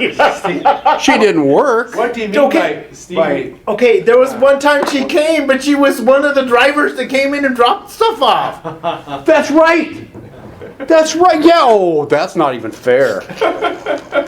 I know, but I still had to bring it up. Oh, it's recorded. what does you're it not entail? good here. You're kind of taking Kurt's position. It's actually. Yeah, I'm taking Kurt's position. Okay. Had that for me. Yeah. It So, says basically unload trucks yeah, we just unload. through the garage. Yep. I normally get the sheets, they sign off if they have paint. She gets it worked. County gonna help us? I think, honestly, so last year would have been kind of my first year with working with it, and what they request, yes, and Wade's got his whole crew there. Okay, yep. That's worked out good. I think, you know, we should try to, as the city, if we can supply 3 or 4 people, that's what we should try to do, you know. We usually have most of the council usually is there to help. Last year it was just me, you, and Mike. Just the Last three year I of us. was gone. I no-showed. I think. But you were was there a it year Kurt there for a before. little bit? No, Kurt wasn't I because sent of my open husband out fishing. there. Yeah, and actually, that's Steve right. had to leave early too that day because of that was seed day as you were- well. That was seed day, yeah. You felt like crap too, I remember that. Yeah, well, that's another story. But anyway, yeah, it's always worked out well. Okay. But I'm on vacation that week, and I will not be back till Sunday, so, nah. And I can't change this one. Gosh, When was that's this start again? 7:30, I think, is when they want us to start. Well, get organizing. earlier, yeah, just start them earlier, man. Yeah, That you one gotta year, come through the backside. vehicles were all the They're way already lined down. Oh, To the Dairy Should I Queen. tell you what Oh, would it's be awful. really nice is if you had a form that printed out to say, here it is, check how much you got, and when you get there, you can like verify it, and you know how much it's going to be to pay and all that. You know what I mean? Like at the beginning of the line, the people that are like directing people can say, here's the form, here's how much you're going to need to pay for that, here's your little math sheet you need to do. You get down to us, they're prepared. They got their money ready. They got stuff. Oh, boy. I can help work on the forms if you guys want. So yeah, I remember you were working with that Tim. line, and I thought that's a great suggestion. Yeah. If you have, because we get some of this, oh, here's what you owe, and someone would go out there and look and. It's like, oh, I and don't have any If they had cash. a sheet where you looked at it, then you dumped it off to us that were just taking it, and then you go pay someone else, it probably would Okay, streamline it. so last year Cindy Kylan was first person in line. She, county, extension. extension. So she was handling it. Now, that would be the perfect place. Hey, county extension, you need to know and get this made up so that, because that's their job. Let's run that by the county and say, hey, listen, let's make up some sheets here. Yeah. Cindy can hand them out as they come through. You know, if you got garbage, we take that, we throw that. But if you got pesticides, you don't have to pay for that. Light bulbs you have to pay for. Yep. And what You else? that kind of TV gives you was $5, an wasn't it? idea of how many people actually come through too. That was the other thing. We could get a realistic count here on how many people come through. Yeah. 'Cause I don't think anybody really counts them. Somehow I thought she had a pretty Maybe good she did. system. Maybe she kept count. They did, because they compared it from the year, were you there for the burgers afterwards? Yep. That's when they talked about it, and they knew how many they had the year before, Mm. and they knew No, where but we were. they were going by dumpster loads. Tonnage, yeah. That's what they were counting. They were counting dumpster loads. Well, no, I remember hearing numbers of Okay. cars too. Did they have a strip runner over that counts the cars over the I road? don't, No, I don't think so. 'Cause I don't think anybody would just sit there with. Well, Cindy was. She was right at the front gate. Oh. And she was, everybody that maybe came through, maybe she it was was, her, yeah. she was talking to Sure. every one of them. That's probably why she knew from the year before too. Yeah. So she's probably checking them off. That's an ugly place to stand. I wouldn't want that job for anything. Yeah. Dirty, dusty, and warm. Oh, it from- was windy that day. Yes, With the you dirt remember? was just like we looked like farmers would. Yeah. Okay, I will be there. I will be there. I mean, I plan to. So. okay. Oh, you will? I will. Okay.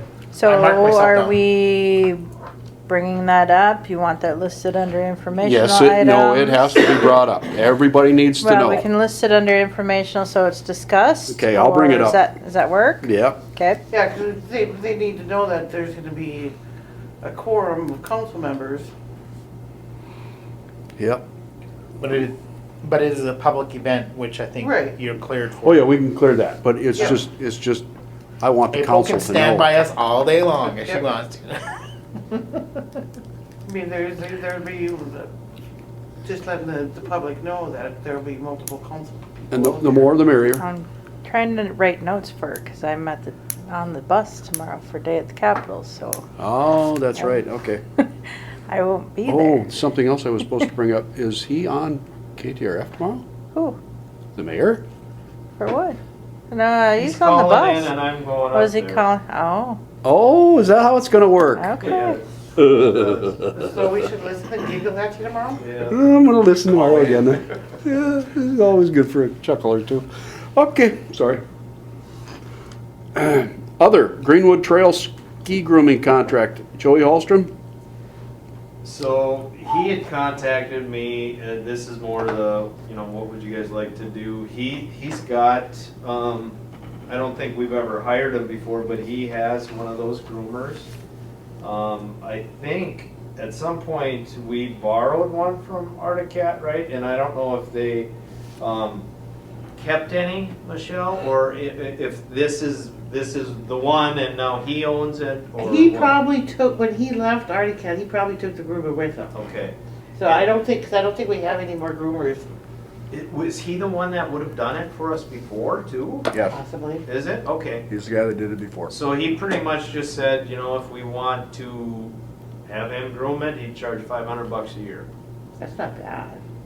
I said, I will talk to the committee and see what they want to do. So he might have even done it once, but then of course it didn't snow after that, but he just said, he'll do it. I didn't give him any commitment at all. I said, okay, so that's good to know, but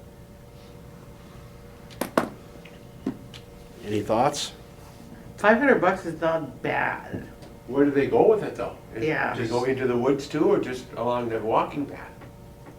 I'm sure it's through the Greenwood Trail there. It- I'm not a skier, so I Because I've can't seen him, tell and you. I've only met him going through the woods. Usually that's what he's been doing, is he goes off and has the trail kind of loop around, and it's not directly on the walking path as it is, it connects with it, but he actually takes it off through it was really popular there for a while. In fact, when we stopped doing it, we got quite a few complaints that we'd stopped doing it. Especially on the weekends, they like to get out, it's like the bikers, there's a few of them that do it. I $500 for a year. How long's it been since they have not done it, Steve? Wow. Have we had any complaints this last year? Well, they wanted the trail clean for walking. Yes, we have complaints the other way. Yeah. is to It's just the get rid opposite. of it. Yeah. And see, I've always said, we try and leave that one trail, that area for the skiers. Because we don't have anything else. Everything else is cleaned.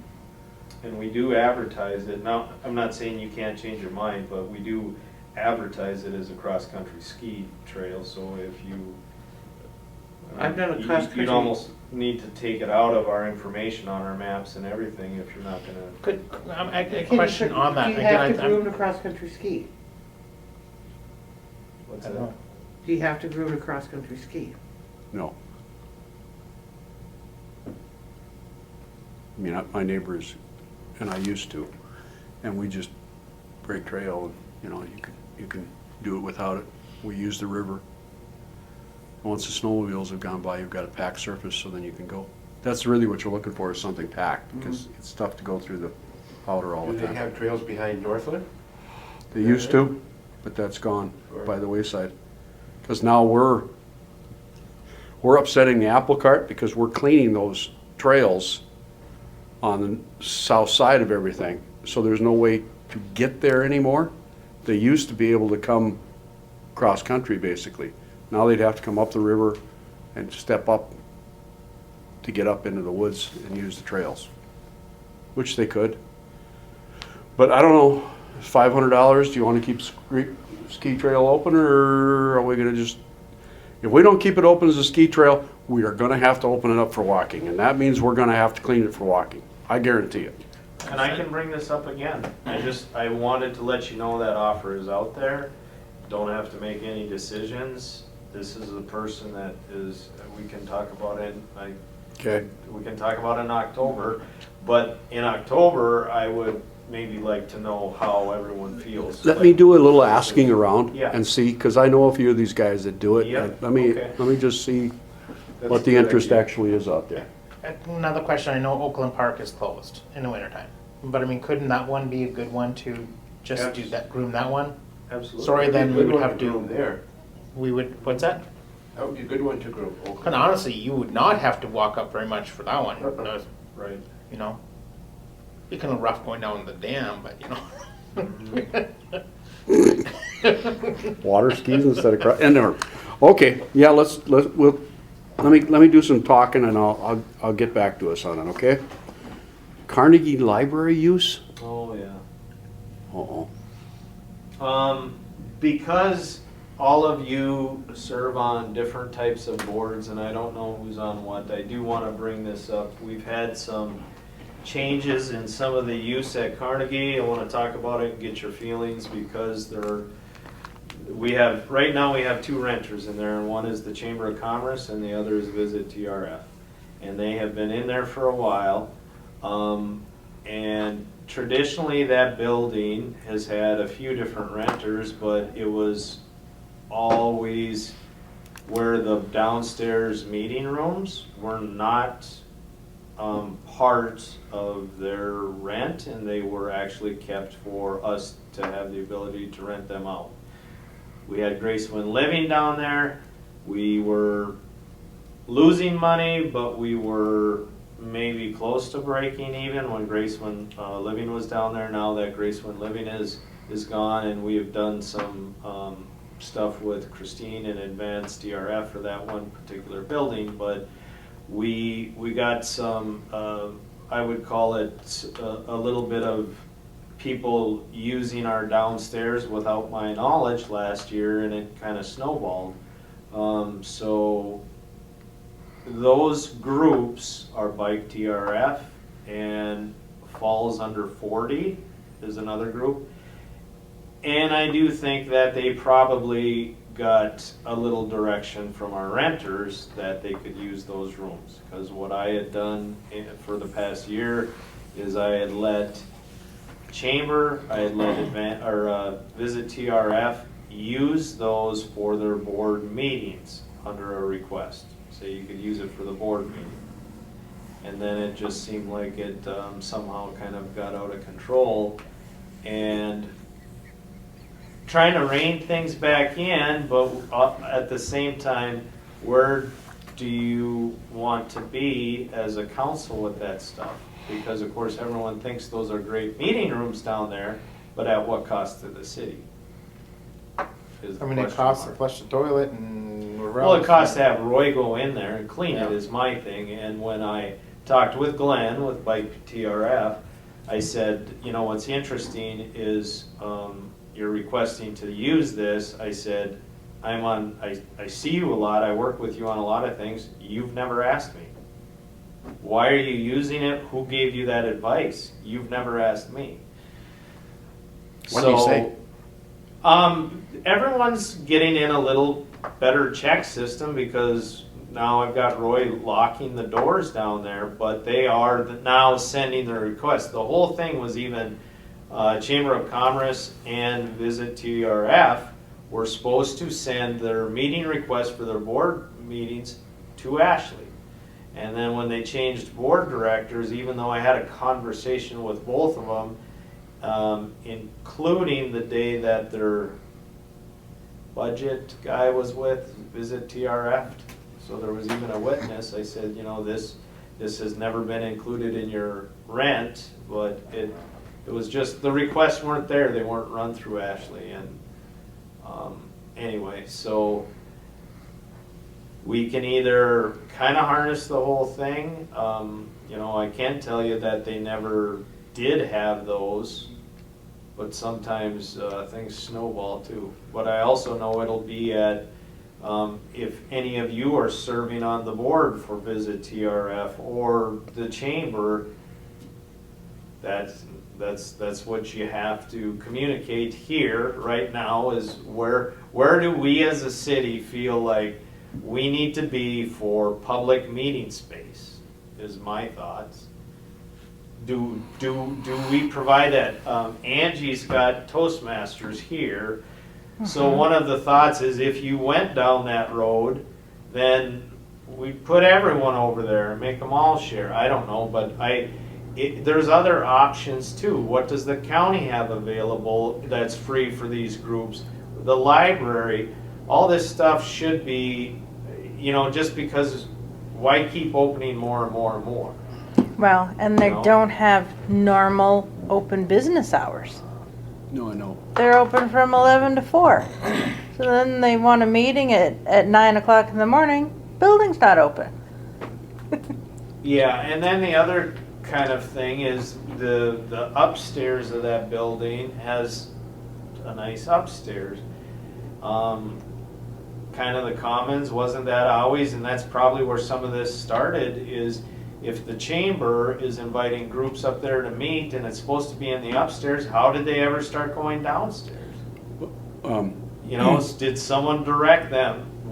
We don't want you here, go downstairs. We were there for 2 years. Ooh. Well, you, Yeah. Child Child support was there. support. We had the whole basement. Yeah, right. Okay, we rented the whole basement for 2 years, maybe a little bit longer than that. so you had all the rooms down there. Yeah, we had everything. Then, when we started down there, we had a long discussion about the upstairs and allowing groups to meet up there. And basically, it's a bad idea. That place isn't meant to be meetings. The floor can't handle it.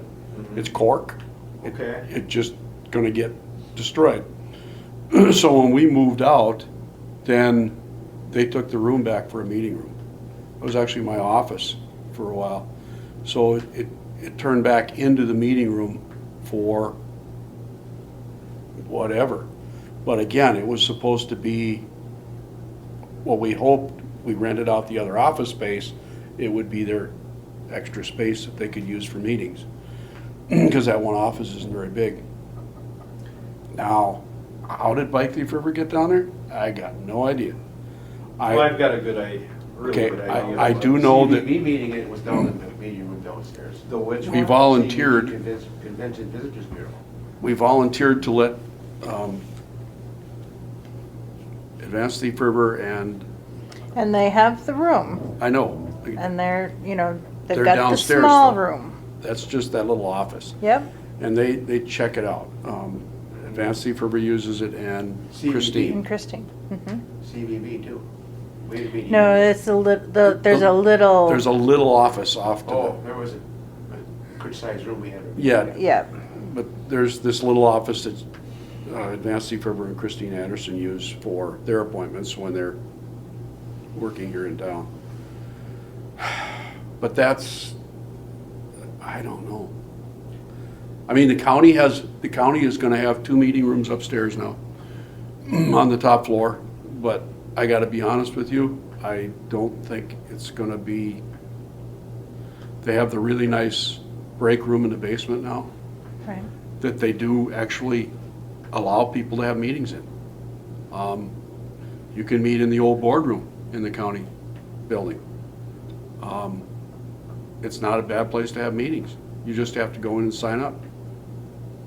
Almost anybody can use it. They're open at 8 o'clock in the morning. So, And same for here. If room is available, we've let groups come in here. and I don't have a problem with it. I get what you're saying about the Carnegie though, because if they're not open, who goes and opens? Well, and that's where we Roy? have Ashley, and they have to arrange to use it if, for, say, Michelle and Christine, they have to come and get a key. They got keys now. Well, keys were given to them. So, I mean, that was an issue. No, I get it. I understand completely. And do we want people down there that we don't? Well, and then the 2 renters upstairs get a little bit edgy that people are downstairs. That's how it came to my attention, That's what I figured. but yet at the same time, I think that's where It came from. it came from, exactly. My hope here is that we could rent that space out somehow, because, I mean, that's the only way we're gonna make any money, is if we can figure out somebody that we can It put in that needs to be basement. rented out to break even. Yep. So we've gotta get that space rented. And so my first inclination is to say, you know what? This is not a good place to have meetings, because we need to rent this space out. And we really do. we gotta have somebody in at least one of those offices, possibly the meeting room. I don't know how else The we're other gonna. is a sizable office. They're Yes, it about the is. same. Yep, The meeting room and then the one is really tiny. really tiny. It makes a really nice reception office. That's what we used it for. But yeah, we need to rent that space out. We need to make money on that space somehow. So I feel like two choices to maybe get to that point that you're talking about. First of all, again, since you all might be on some of these boards, again, these are community groups. There's gonna be not happy people if they've been in there and using them, and why can't, you know, especially if it sits unrented, right, for a few months. Well, you're not even using it, why can't we go in there and use it? But the problem with that is then you allow it to use while you're looking for a renter, and then it becomes where someone that might think about renting it goes, oh, we don't want you in there because that's where we have our meetings too, you know. It becomes this thing where it's already probably happened, that now, you know, these groups have used it a few times, unbeknownst to me, but they really are pushing to want to stay there. So I would either say, do I get support to say, you know, hold them to the lease, that we're cutting it off, including chamber and including Visit TRF, to where their board meetings, we just make it to where we're trying to advertise this, and because there's use, we don't want that. Or, you know, the other thought that I had is we have agreed with those other two folks that are in the small room right now. Do we go ahead and move them into one of the meeting rooms, a bigger room, because those same two people have asked for times when they have a bigger group to still use that. So again, this attraction is towards one of the bigger rooms. Do we sacrifice one of the bigger rooms now and move Christine and Michelle over there, and then but still run everything from one Google Calendar? They can get first dibs, but will you allow other people to sign up as well? I don't know. Those are the options that I've had in my head, where you still could let the other two facilities put in their board meetings, you know, which are at night, so you could achieve that. And you could possibly consider the other nonprofit groups to fit in, as long as it fit in with the first two being Christine and Michelle, right? And if you're opening it up for everyone, you know, for a meeting room, you have no chance of pushing the fact that the chamber and CVB should rent that space for their meetings. Yeah, that's where it that's the all, catch to you know, the that whole space thing, should have been split in half between is- CVB is and chamber. those same Yes. facilities should be trying to push it for us, but the want of the use is not going to encourage them pushing it for us. So It's whatever you guys want to it's an do. interesting. Oh, thanks. And then if you did go, Angie kind of mentioned too that her Toastmasters group that meets here, she would just as well have them go over there. Go over there. But my big thing is we shouldn't have a bunch of rooms. We should be trying to manage them for Roy's sake, for maintenance sake. They should be managed, whatever, as a community for the city, whatever we're gonna do for these nonprofit, we should not have it anywhere they want to be. It should be figured out where we wanna be with And I that. don't know how much Toastmaster, because they literally canceled this week again. Yeah. They canceled They don't last pay anything for No. renting here either. And so, actually, I'm glad Mike brought that up, because that was one of the other things that I talked to Angie about early on, is with the board meetings, and I mentioned it to you, but I talked with Mark about that too. What about putting a $40 fee on it? And then you leave it open, because, you know, to me, if, and whoever's on those boards, to me, if the chamber can't afford $40 that night for the board meeting, I mean, why is it up to us to support that? Then they're- Same thing with Then visit. they're gonna probably require that someone come and lock the building. Well, Well, the chamber meeting, that's at noon. Okay, maybe visit TRF is the evening one, I No, they're at don't know. noon too. Are they? So how much time does it take for Roy to clean it? Well, He's there every day. Yeah, I'm not saying that's it as much as the more you promote it, the more you're not gonna have anyone that rents it from you. That's my thing. Cause it's become out of control now to where if we wanna rent it, we gotta kinda say no to these groups, to me. If you say yes to these groups, they're not gonna help promote it to the Yeah. next business. It's not gonna what happen. about charging the chamber rent, part of their rent? We've Well, tried that. so that's, I'm glad you brought that Yeah. up, because that's what Mark always tried to do. He's like, why don't the three of you get together and split up what that cost is? Yeah. And then it's adding some. And that was the funny thing that you bring that up, is that was the reason I said to the two, you can use it for your board meetings, because then I started tracking it, and then it would be, here's your list of how many times you've used it. Can't you talk to your board about, coming up with this? But it always came down to, oh, well, we can't afford it. So at least that's what. And Mark, so I had a talk with Mark before this, and he said the same thing happened to, and Angie, you might have been around, when you guys moved out of the basement there, and the two groups were upstairs, it became like, well, I don't know if we want anyone up there, kind of. It becomes that environment. And it's for the space that they have and the quality of the space that they have. Their rent is very inexpensive. Yeah, it's still in this between $600 and $700.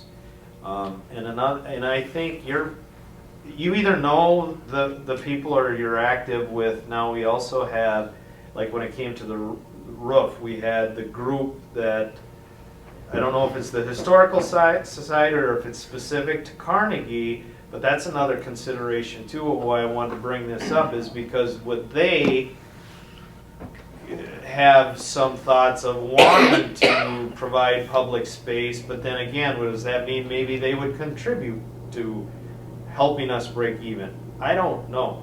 I'm trying to see if we can break even on it. How many paid renters are in the Just building? two right Just- now. Just two. And they're- we've had off and on a third. Between them, they're say $1,200-$1,300 just from my memory. I want to say we need to be at like $2,000 a month Or a to little break over, even yeah. on that. 2,100 2,100, that's Yeah. the number. to break even. Yep. And you see, we used to rent out that upstairs.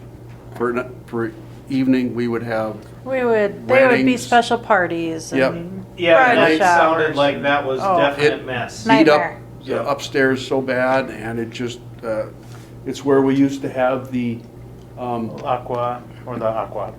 water. yeah. Your and- campaign, or Yeah, we even had the candidates. candidates there, and it was just destroying that place.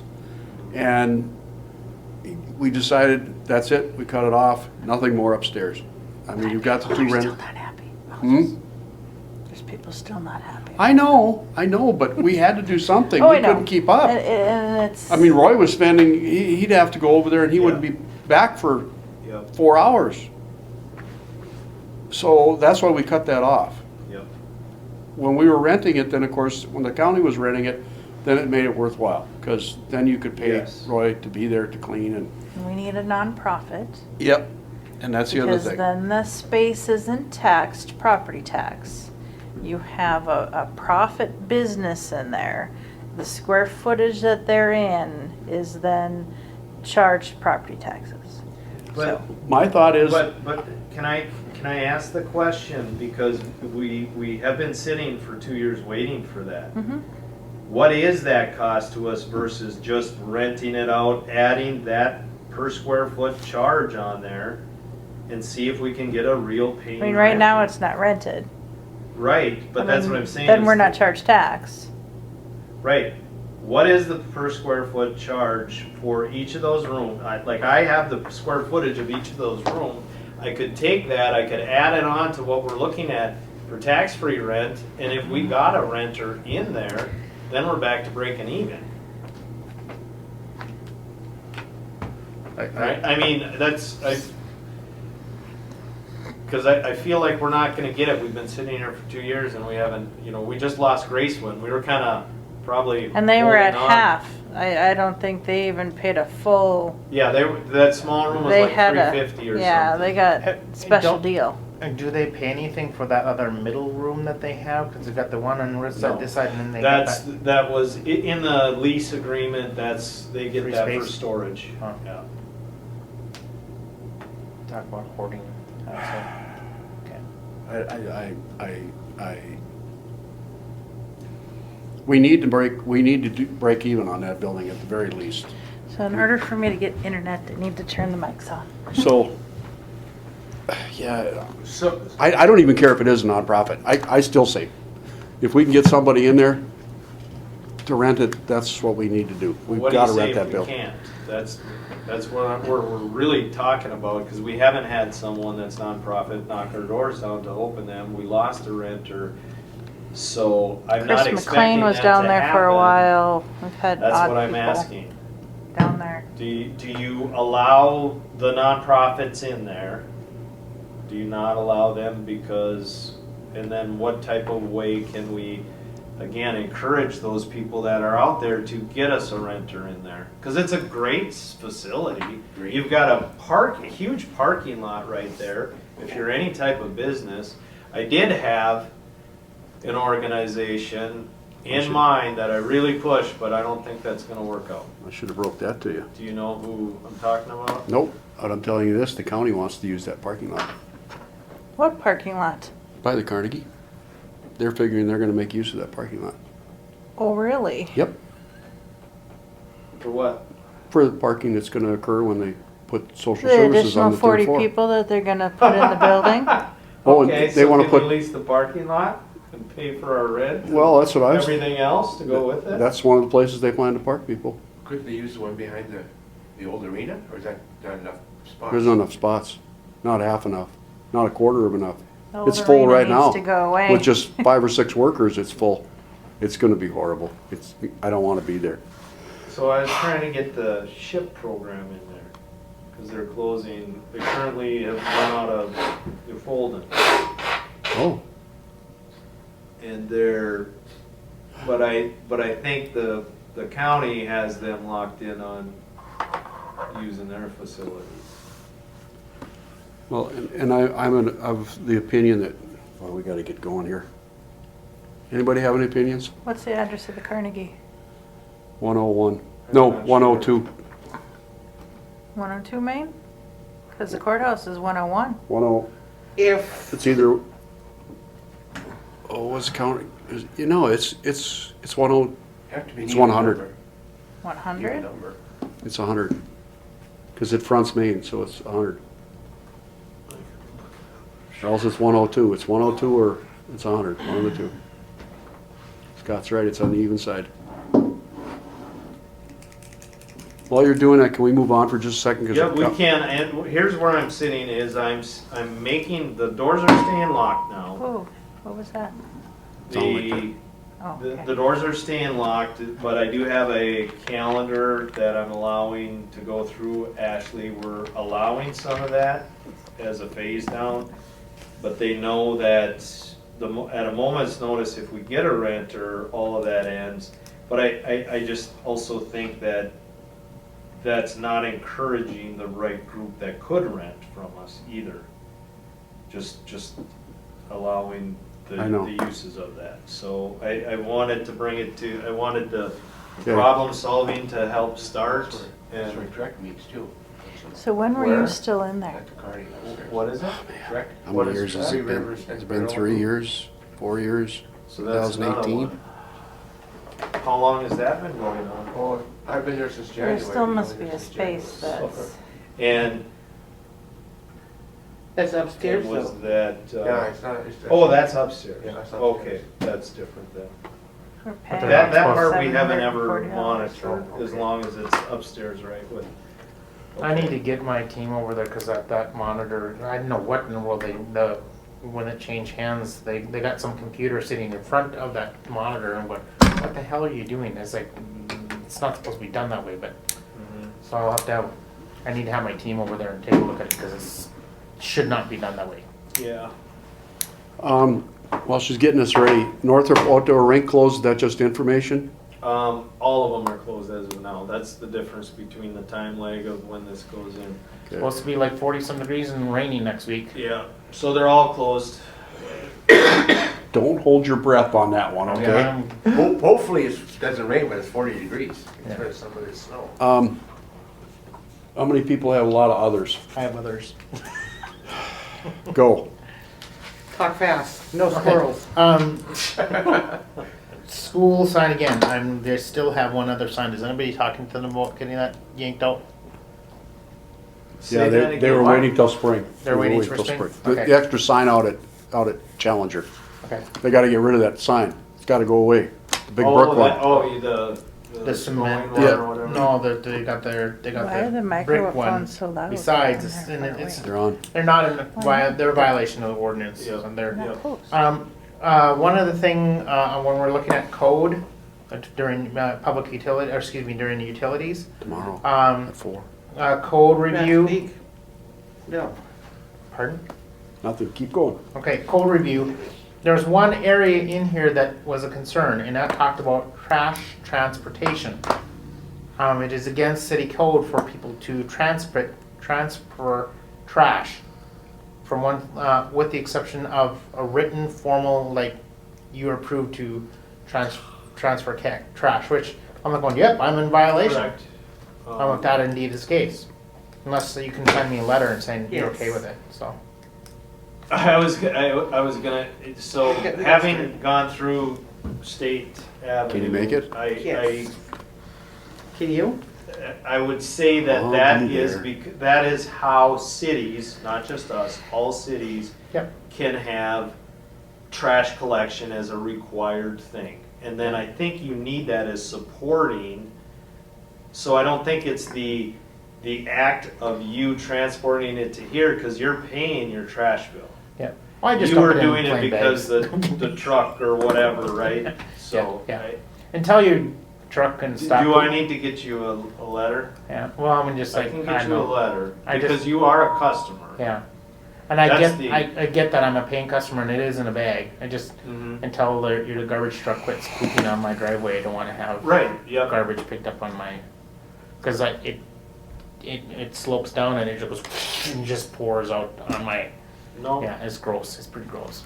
Cause my kids like poke sticks at it, so. Carnegie Library Building, again, is there any update on getting that thing, repaired? Cause I don't know if you got my message on it. There is some structural potential damage that's starting to look, on the inside? yes. Okay. Like looks like a shift in the building, and I'm not sure if that's because of the rain falling down in the one corner or what, but Yeah. like in Amanda's office, there's like a crack starting to happen in the building itself, so. So that would be, that was not the tin portion anyway, that was the flat roof portion, so Yeah. that probably gets us back to, we were going to possibly talk to that one group, right, about getting extra funds and or, however we get it, we better put that part on fast track to replace the flat portion, because if, where you're talking about is Amanda's, that was under the flat roof. Okay. As far as Northwest Roofing goes, again, it was kind of a, I'll say what I think it was a broken schedule last year, but by the Very- time the very windy, material very came windy, in, too. yeah, by the time the material came in, it was dangerous for him to work on there, and that's Yeah. where it just got put off until this spring. Okay, I will be asked by Larson's, I know I will at that point in time, so, but I think that is 503C, if I'm not mistaken, so that one, they can't accept donations and so on and so forth. Yeah, okay. But, okay, that's all I had, that easy. Nothing? I'm good. Chickens.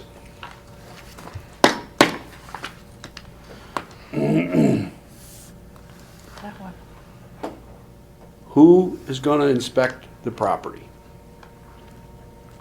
On what? on the chicken coops.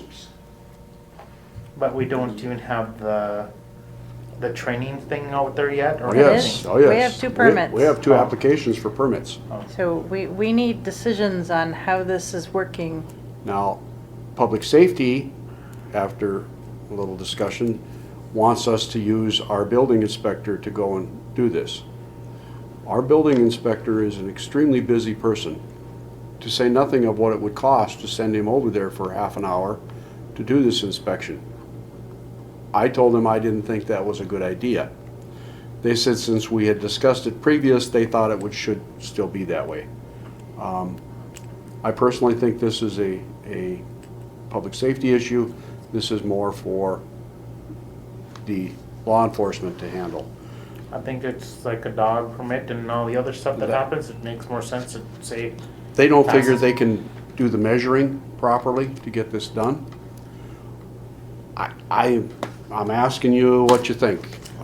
Because there was certain rules, you know, on where it was supposed to be located, how far away from the neighbor, how far It's in one of the things from. that's not in in the ordinance, is who's gonna look at these things to make sure that they meet compliance. Well, we could make a cheat sheet easily for them to take measurements. Didn't this come through public safety? Yes, completely.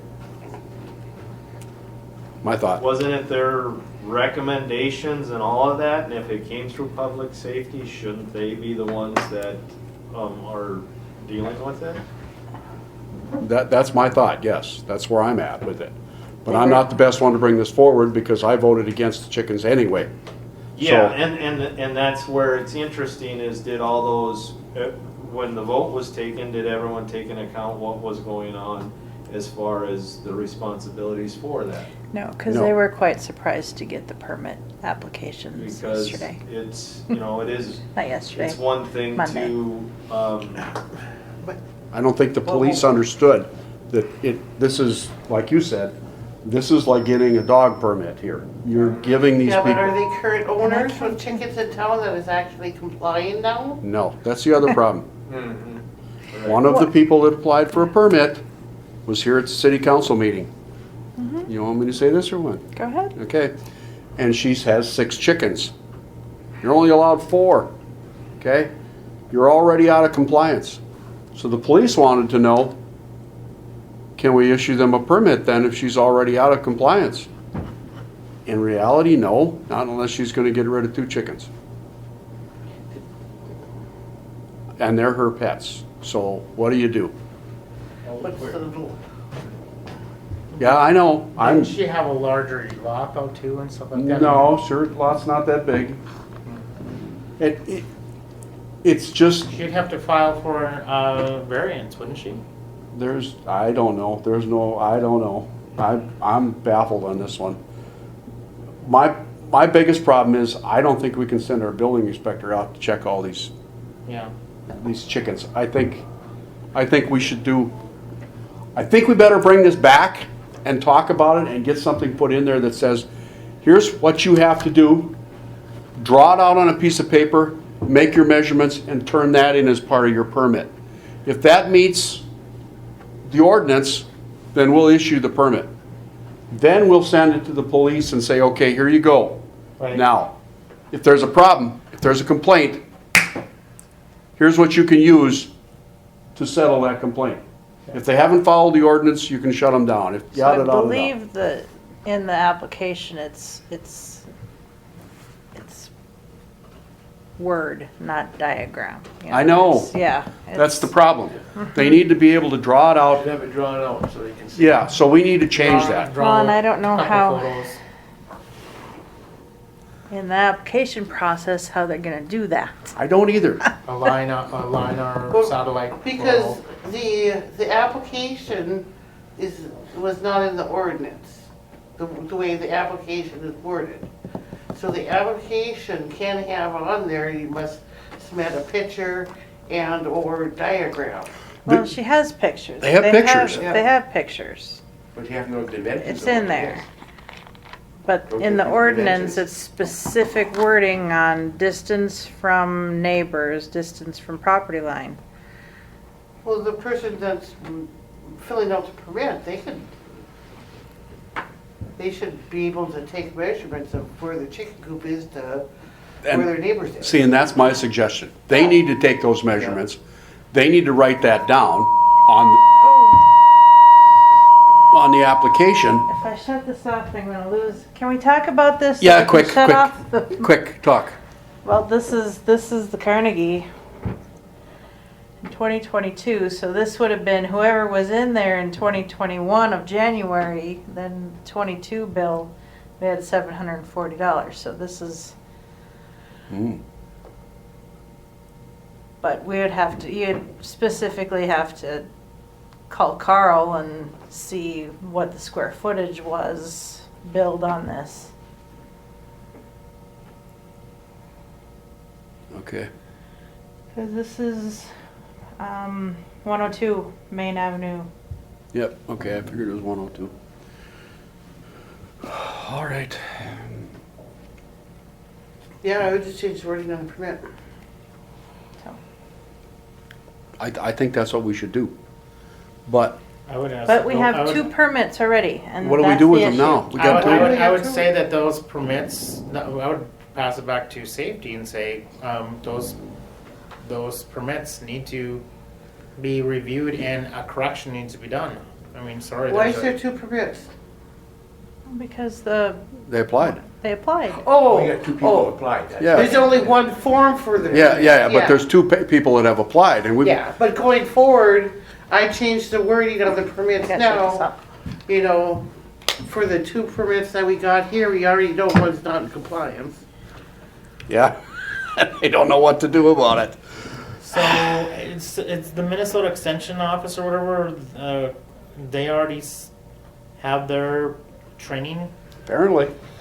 And Yeah, it's on our website. Yep. Oh, now I'm Okay. shutting down. So you can get it. I mean, Okay. these people have But taken you their training. literally have to watch all of it. You can't have it behind a different screen. Uh-huh. You have to have it front and center, watch it for at least, what was it, 45 minutes? Or you never get the quiz. Okay. You tried to cheat it not watching it, you don't get the quiz and you have to pass the quiz to, so, yeah, Go ahead. have your application. And the other piece is then the $25 fee. At this point, the 2 haven't paid for their $25 fee. How can they get the permit if they haven't? Well, they paid? They don't got have it. this, They they're don't just have it. They're application applying. form Just right got now. the Oh, application. they're fine. We haven't given them a permit. And They're upset. the one lady is like, I want my permit now, and she's like, it's been approved, it's grandfathered in. No, you're not grandfathered in. There was No. never an ordinance to allow chickens. How can we grandfather you in?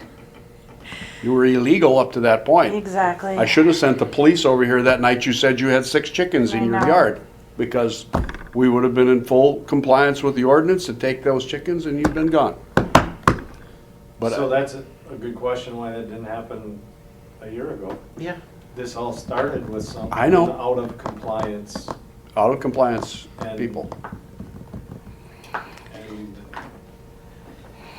you know, then you got the same thing here where to me, there's several reasons. First of all, if it came as a recommendation through public safety, I do think that would have been the time if law enforcement didn't want that, you know, they would have had to spell it out where they want it to be. But they're also the ones that are gonna get the calls for the violators. Yes, So they're gonna have all the information there. yes. They'll see their permits, that's why, and get back to like a dog permit, to me, it should be handled in the same fashion. And they have been given the applications. Yeah, They they wanted have to the give them back to me. I applications. said, nope, they're yours. Yeah. So they have the applications. So in my mind, yes, we probably need, because we gave this, it's out there, I suppose we need to let this go through, these 2 go through. Well, and again, the Um, property needs to be inspected, so it needs to be decided if Greg's going to go do these, or he's not gonna go do these, who's gonna go do it? Well, I guess the cost of the fee was to help compensate for the inspection. So I mean, to me, I might say. Again, I would do we- ask. I do would we- ask the safety department. I mean, the police department to do it because that just makes more sense to Yeah, me. But I think so too. I really do. And they were given pushback, right? Yeah, You know, they don't so, I wanna mean, do They it. don't want to do it. They want us to do it. I mean, they looked I don't- at each other over there like, why are you giving us these applications and we got nothing to do with it? It's like, You got It's on everything you. to do with it, and that's where I'm Yeah, at. but yet Jagger was, this is okay, we can do this. See, No, it's not Mike Jagger no missed more. that. Yeah. It's Mike Rolfe now, and he missed the part about Jager being willing to take this on. Well, I'm back to, Public Works never agreed to let the building inspector go out and do this. I think this is above and beyond. We can't afford to send him out. We're asking taxpayers to pay for these chickens then, because this guy he's getting paid. especially for a $25 fee. Yeah, I said it should have been more of a fee, but no one wanted to charge more, so that's fine. It's done, it's under the bridge. Isn't it, Get is it a yearly fee though? No, and that's the other thing. One-time fee of $25? $25. No, I thought the fee had to be renewed every couple of years, every year. It's, yep, so Every- what they have to do is, then I told them, I said, those that are handing out the permits need to track them because it's a 2-year renewable. That they have to submit the that- application. That still rolls back, in my opinion, to just like a dog license or whatever else, that kind of leans more toward that. But, anyway. Okay. Anything more? I'm done. We haven't made a decision. What do we do? My recommendation would be to, push it back to safety and remind them that that is what Jagger. Said they would Yeah. do. Yeah, because they need to redo the permit, the form. I don't, honestly, I mean, I would agree with you for how much we were paying a building inspector versus how much we're Paying paying a police officer. police officer. It would be cheaper. And I would agree, correct the form. The form needs to be probably reviewed by admin or safety to add the verbiage in there for. And we'd also like to add on there how many chickens you currently have. You know, yeah, the top of it says you only can have 4, but if she writes 6, denied. Right. That's what she doesn't understand. She said she had 6, and it's like, Or you have to say how many chickens do you plan to have? Yeah. Not And how it many- can't be over 4. Yeah. you can have 2, you can have 3. Actually, you should Yeah. have like circle box 1, 2, 3, 4. 4. Yeah, we Like can do a that. fill-in box. So if they circle Fill 1 an and egg. 4, we're in trouble. I Okay, get it. I get it. I mean, I gotta go. according to the neighbors, they say it's not a problem. That's a concern, but they are out of ordinance, so too. I mean, they're well, this lady will never be a problem for her neighbors, No. ever. Okay, she's neat, she's tidy. She treats him as a pet in her house. Okay, but we also talked about this the other night, and chickens were never meant to be household pets, okay? They're not clean enough to be in your house. Well, farmers have raised chickens. Farmers don't hold chickens. No. They don't go and cuddle with chickens. They don't go handling the eggs and pawing around them, okay? But you can get your chickens tested for salmonella and get them cleaned for that. Then it's done. You don't need to worry about it anymore. Again, you and I are talking about normal Yeah. people. What Yeah. worries me is these people that, Yeah. so someone asked me, so if the next door neighbor child gets Sick. sick, who's liable? Because we okayed it. But we also pay dogs, and if a dog I know. bites another person, the city. We can be held if we don't Well, take care of the problem. Yeah, we can And do we that. do end up, Yep. with some of them putting them down. So are you okay with this then? We're gonna have to okay those 2 applications, I suppose, or at least send the Well- police over there. They have to do some due diligence with the application Yeah. Yeah, okay, and they need to create a permit. that works. As chair, would you be going to the safety chair and pushing that, or do you want Angie to do that? And you wanna talk to safety chair for me? About That's- chickens? It's Jason, isn't it? Yeah, Yeah, okay. good, thank you. I am gonna go to the DNR. Okay, thank you. Okay. Anthony is not. Oh, no. Yeah. So again, I don't know, he hasn't contacted me as he's coming in the morning, or if Jason's coming in the morning. Jason commented possibility not coming in the morning. For You're what? still coming in the day at the Capitol tomorrow. Leave The at five- whole experience expectation on our side is like when all the kids want to get a ride on the bus. Oh. And they're like all pumped about it. I mean, we caused a whole, there shall not be liquor served on the bus. That was us. I told her though that you were made aware that there was. She goes, I don't care. I am still not allowing it. It's like, But that's really dumb. And I called her and I said, you know what? My kids Thanks, could guys. not care less. They Thank couldn't you. care less. We don't care.